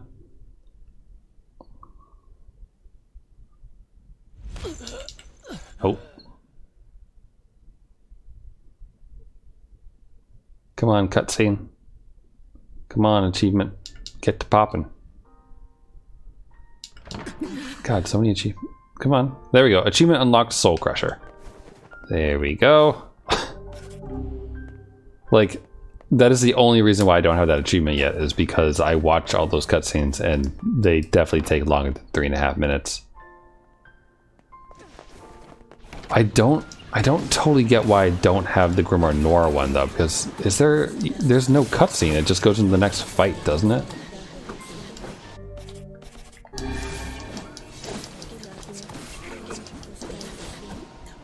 Didn't I just use a medical herb? Oh.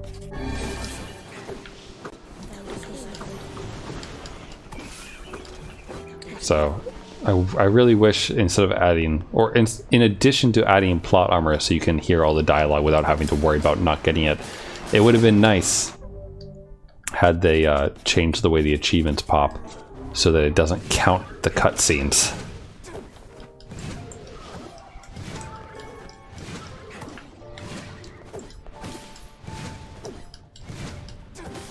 Punch! Oh cool, we got another word. Physical strength plus 30%. Oh. Oh, look at that. That is a nice upgrade. Right at the end here.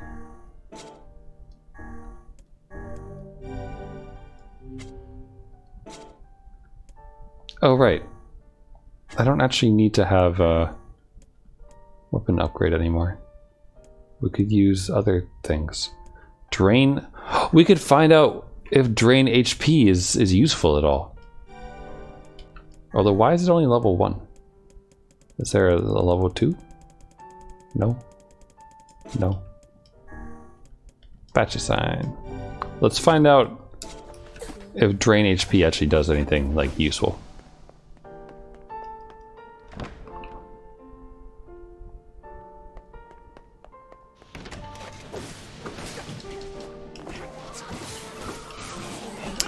Oh, it does do what I think it does. Hold on, let me get hit a few times. Ow, ow, the pain. Ow, ow, the pain. So much pain. Dun dun dun dun dun dun dun dun. We'd like to fuck. So yeah, hit things, watch my health go back up. That's what I'm trying to test here.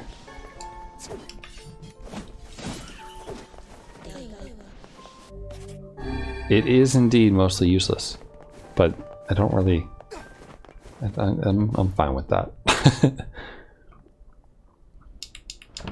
Oh, you know what it probably is? It's probably that we like watched that cutscene. I bet you that bullshit counts for Grimoire Noirs. So a minute and a half. He has the most like stringent requirement here. How can a mere tool hope to stand against the Shadowlord? I don't know, Timmy's dad. You tell me. I am nothing like you. Achievement unlocked, book burner. Yeah, it is the cutscene at the very beginning of that counts towards Grimoire Noir's thing. That's very silly. I ain't surprised, but I think your heart is evolved. The hate is gone. The sadness is gone. It's just a bunch of white light now. What the hell's going on here? Ooh, nice frames. I can't tell you. You won't be the only voice in my life anymore. Oh, that deflect actually did some damage despite the plot armor. No sympathy. I'm a curse. I'm free. I know that. But guess what? He still accepts me. He still forgives me. Man, imagine having like a dialogue with your literal internal demon about love in the middle of a gigantic battle like this. Don't you have other things to focus on, Kaine? Like how rock hard your sword is right now? And how to best use it to impale the Shadowlord with it? Oh, that was a cool fucking move, though. God, Shadowlord, how come you're so much cooler than me? How come I can't have moves like you?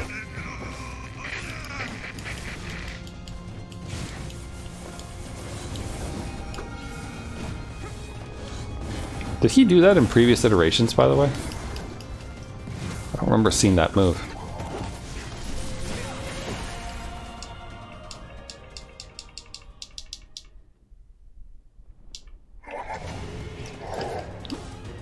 Don't care, Shadowlord. He had to kill you in 4 minutes and 20 seconds, so I need you to die faster. Think I'm gonna sympathize with you? I swore to protect my sister and my friends. If something puts them in danger, they must stand aside. What do you want me to do? You want me to use Gluttony on you? Come on, let's finish this. I love this song, though. Get down here. Get down here. What are you doing?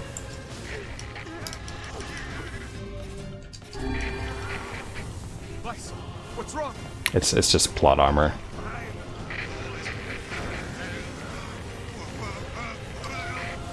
You're freaking me out here, Vice. What are you doing?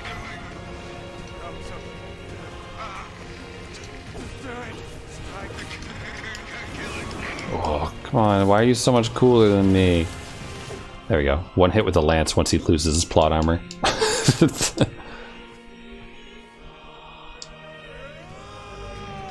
Alright.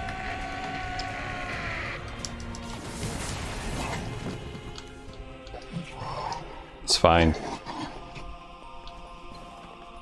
I have something to defend. I have a reason to live. Yeah, he had a better one. Just saying. Just saying, we're in the wrong here. Dude wanted to save his sister and would have saved the human race.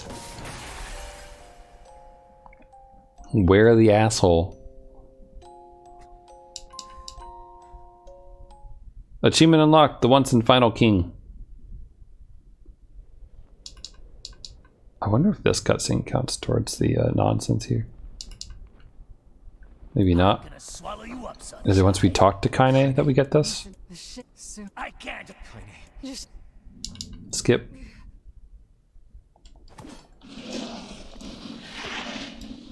I don't care. Let me hit you. Well, hell, sunshine. Let me put my sword deep inside you. When Gestalts go out of control, they lose their minds. Both of our memories will be completely overridden. Poke. Poke. Poke. Kaine!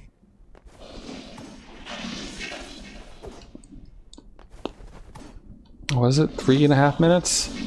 How much of that time is taken up by this nonsense? Oh, we can't use gluttony.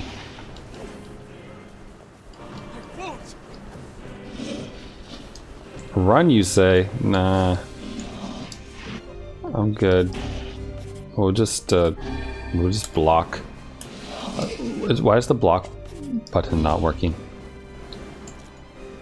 Oh, because my controls have reset because we lost Vice. That's why. So my right bumper isn't my block anymore. It's now my left trigger, which has always been my my shoot button. Cool story here. There we go. Just had to wait. Hi, Tyron. I said, listen. No, you. There's a way to save Kaine's life. God, I keep opening the wrong menu. But you're gonna have to make a difficult decision. It's not that difficult. When the time comes, I'm going to pin Kaine down. And as soon as I do, you need to stab him in the heart. No, I can't. Fine. I can. Don't believe me. Stand around with your thumb up your ass and watch her die a terrible death.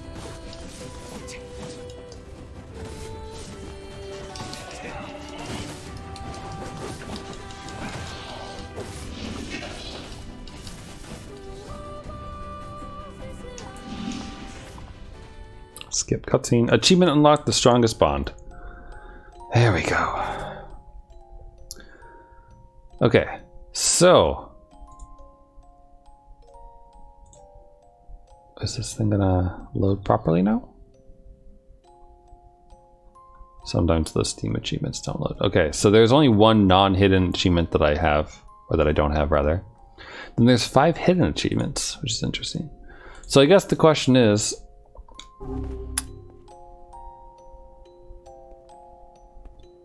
do we get, you know what? Since we just got the achievement, it means we don't have to worry about like waiting and not enjoying the ending. So I'm just gonna grab ending D now.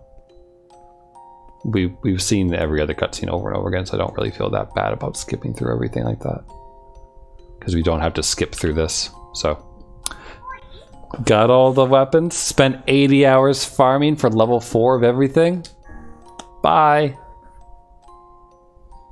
Let's just let the weight go off our shoulders of all of that. You'll disappear from this world. Your sister, your friends, everyone in your life will forget you. Who's Rem? You and any sign that you ever existed will be erased. Oh, I should have equipped the pipe. But in exchange, Kaine will return to her mortal life.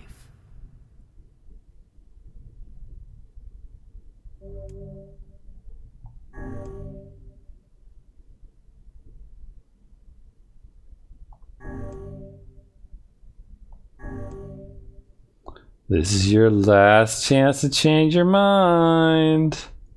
Are you really, really sure about this?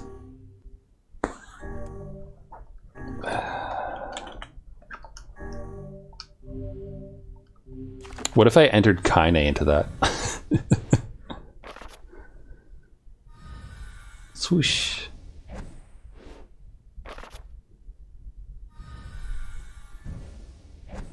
Did it already show and drain all my money away? Look, there they are. All the level 4 weapons. 76 word collection, that's not bad. Oh, that's probably some of the achievements, I bet.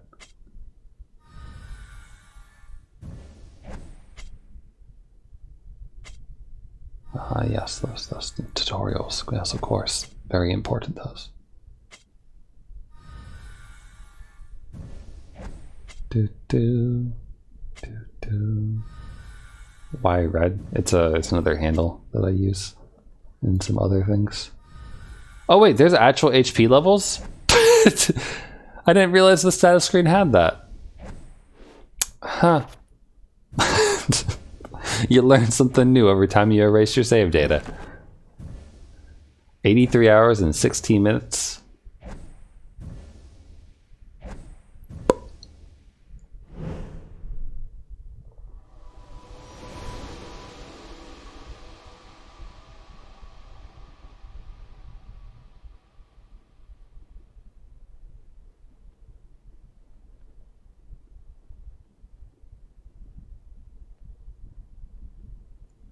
Oh, they kept her in her samurai outfit still.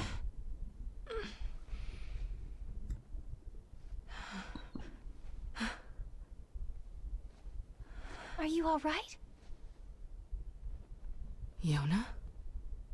It was you, the one who helped me, I mean. Wasn't it?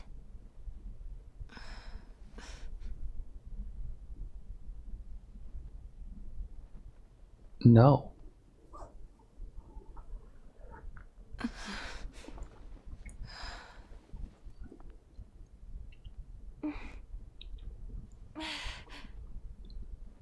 And then Kaine and Yona had babies. The end.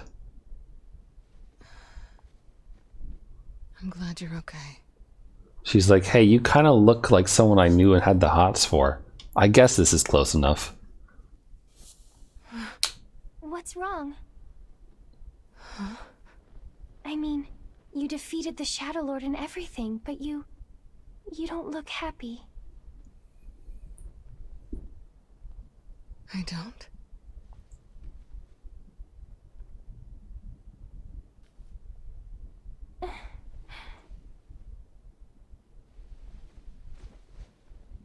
This is a lunar tear. How pretty.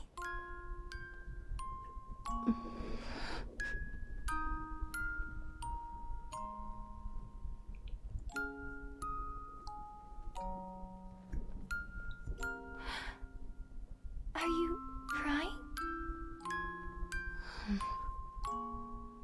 Yeah. I guess I am.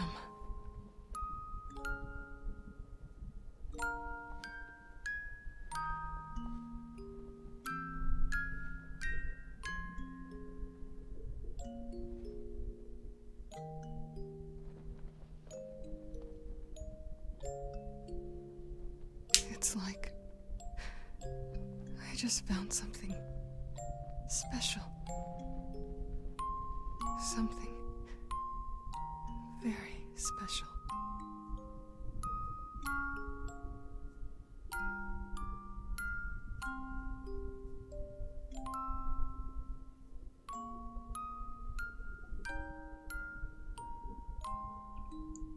And then we get to enjoy the nice, pretty music.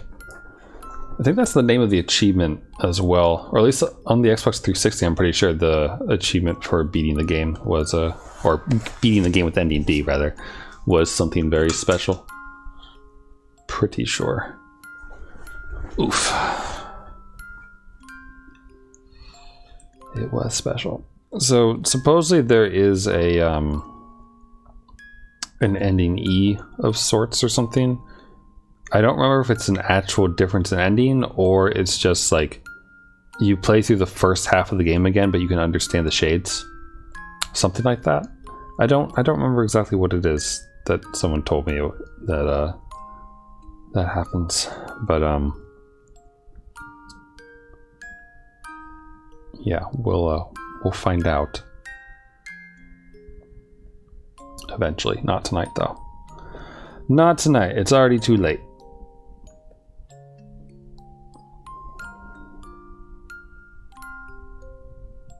Do.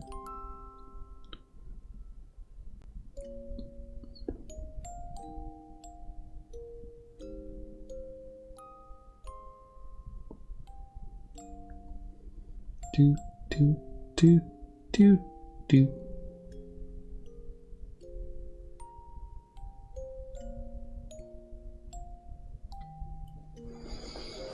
But yeah, it's a fun game.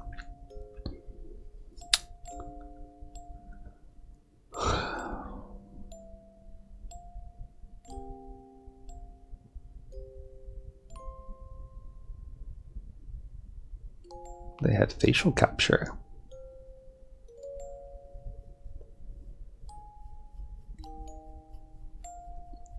Them doing everything in what appears to be alphabetical order. Kira Buckland, question mark, question mark, question mark. What? Someone just same with Kyle McCarley, question mark, question mark, question mark. So are these voices for the first half of the game after we've gotten ending D? Is that what it is? Like, why are you question marks? Because I have to assume that someone didn't just forget what these people were working on and just like saw them in the office that day and was like, oh hey, right, you worked on this game, didn't you? Let me write your name down so I can put it in the credits. And then realized they had no idea who these people were. And then it just turns out they were toilet ghosts the entire time. Are there any Hanakos with question marks next to their name by chance?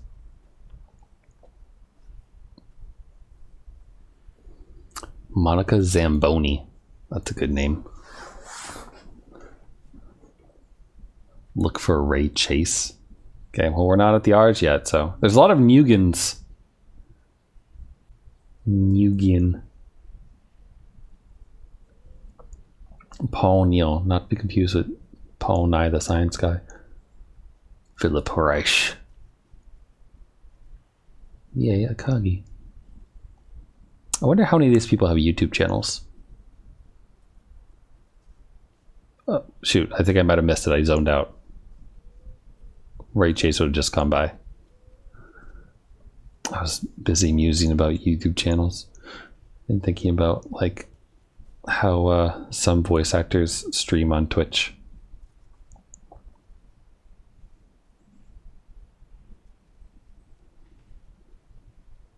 We just have silence now. The music didn't last long enough. There's Spike Spencer though. For Tyran.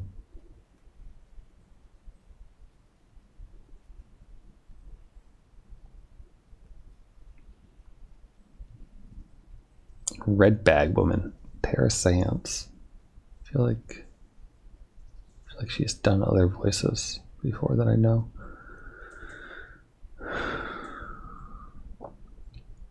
Tran Cam Chi. Tran Ha Mi. Tran Thi Nigit. Yeah, I don't know how to say that name. So many different names. So many different names. A lot, good number of trumpets as well. There's another question mark. Yui Ishikawa. Question mark, question mark, question mark. MIT Management. Special thanks. Programmer. Enemy concept artist. You didn't really have to do that much, did you? I see Zach. There's nothing next to his name though.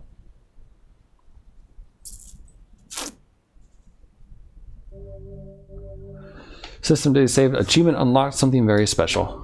Thanks for playing.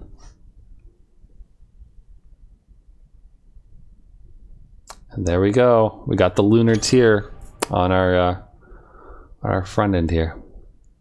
So there we go. Because he's erased. Oh, I see. That makes sense.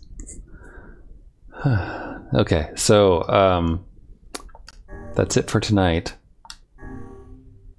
I might do like a fast playthrough of it again to go after that quote-unquote ending E type thing or whatever is supposed to be present in the game. But for now, that's all she wrote.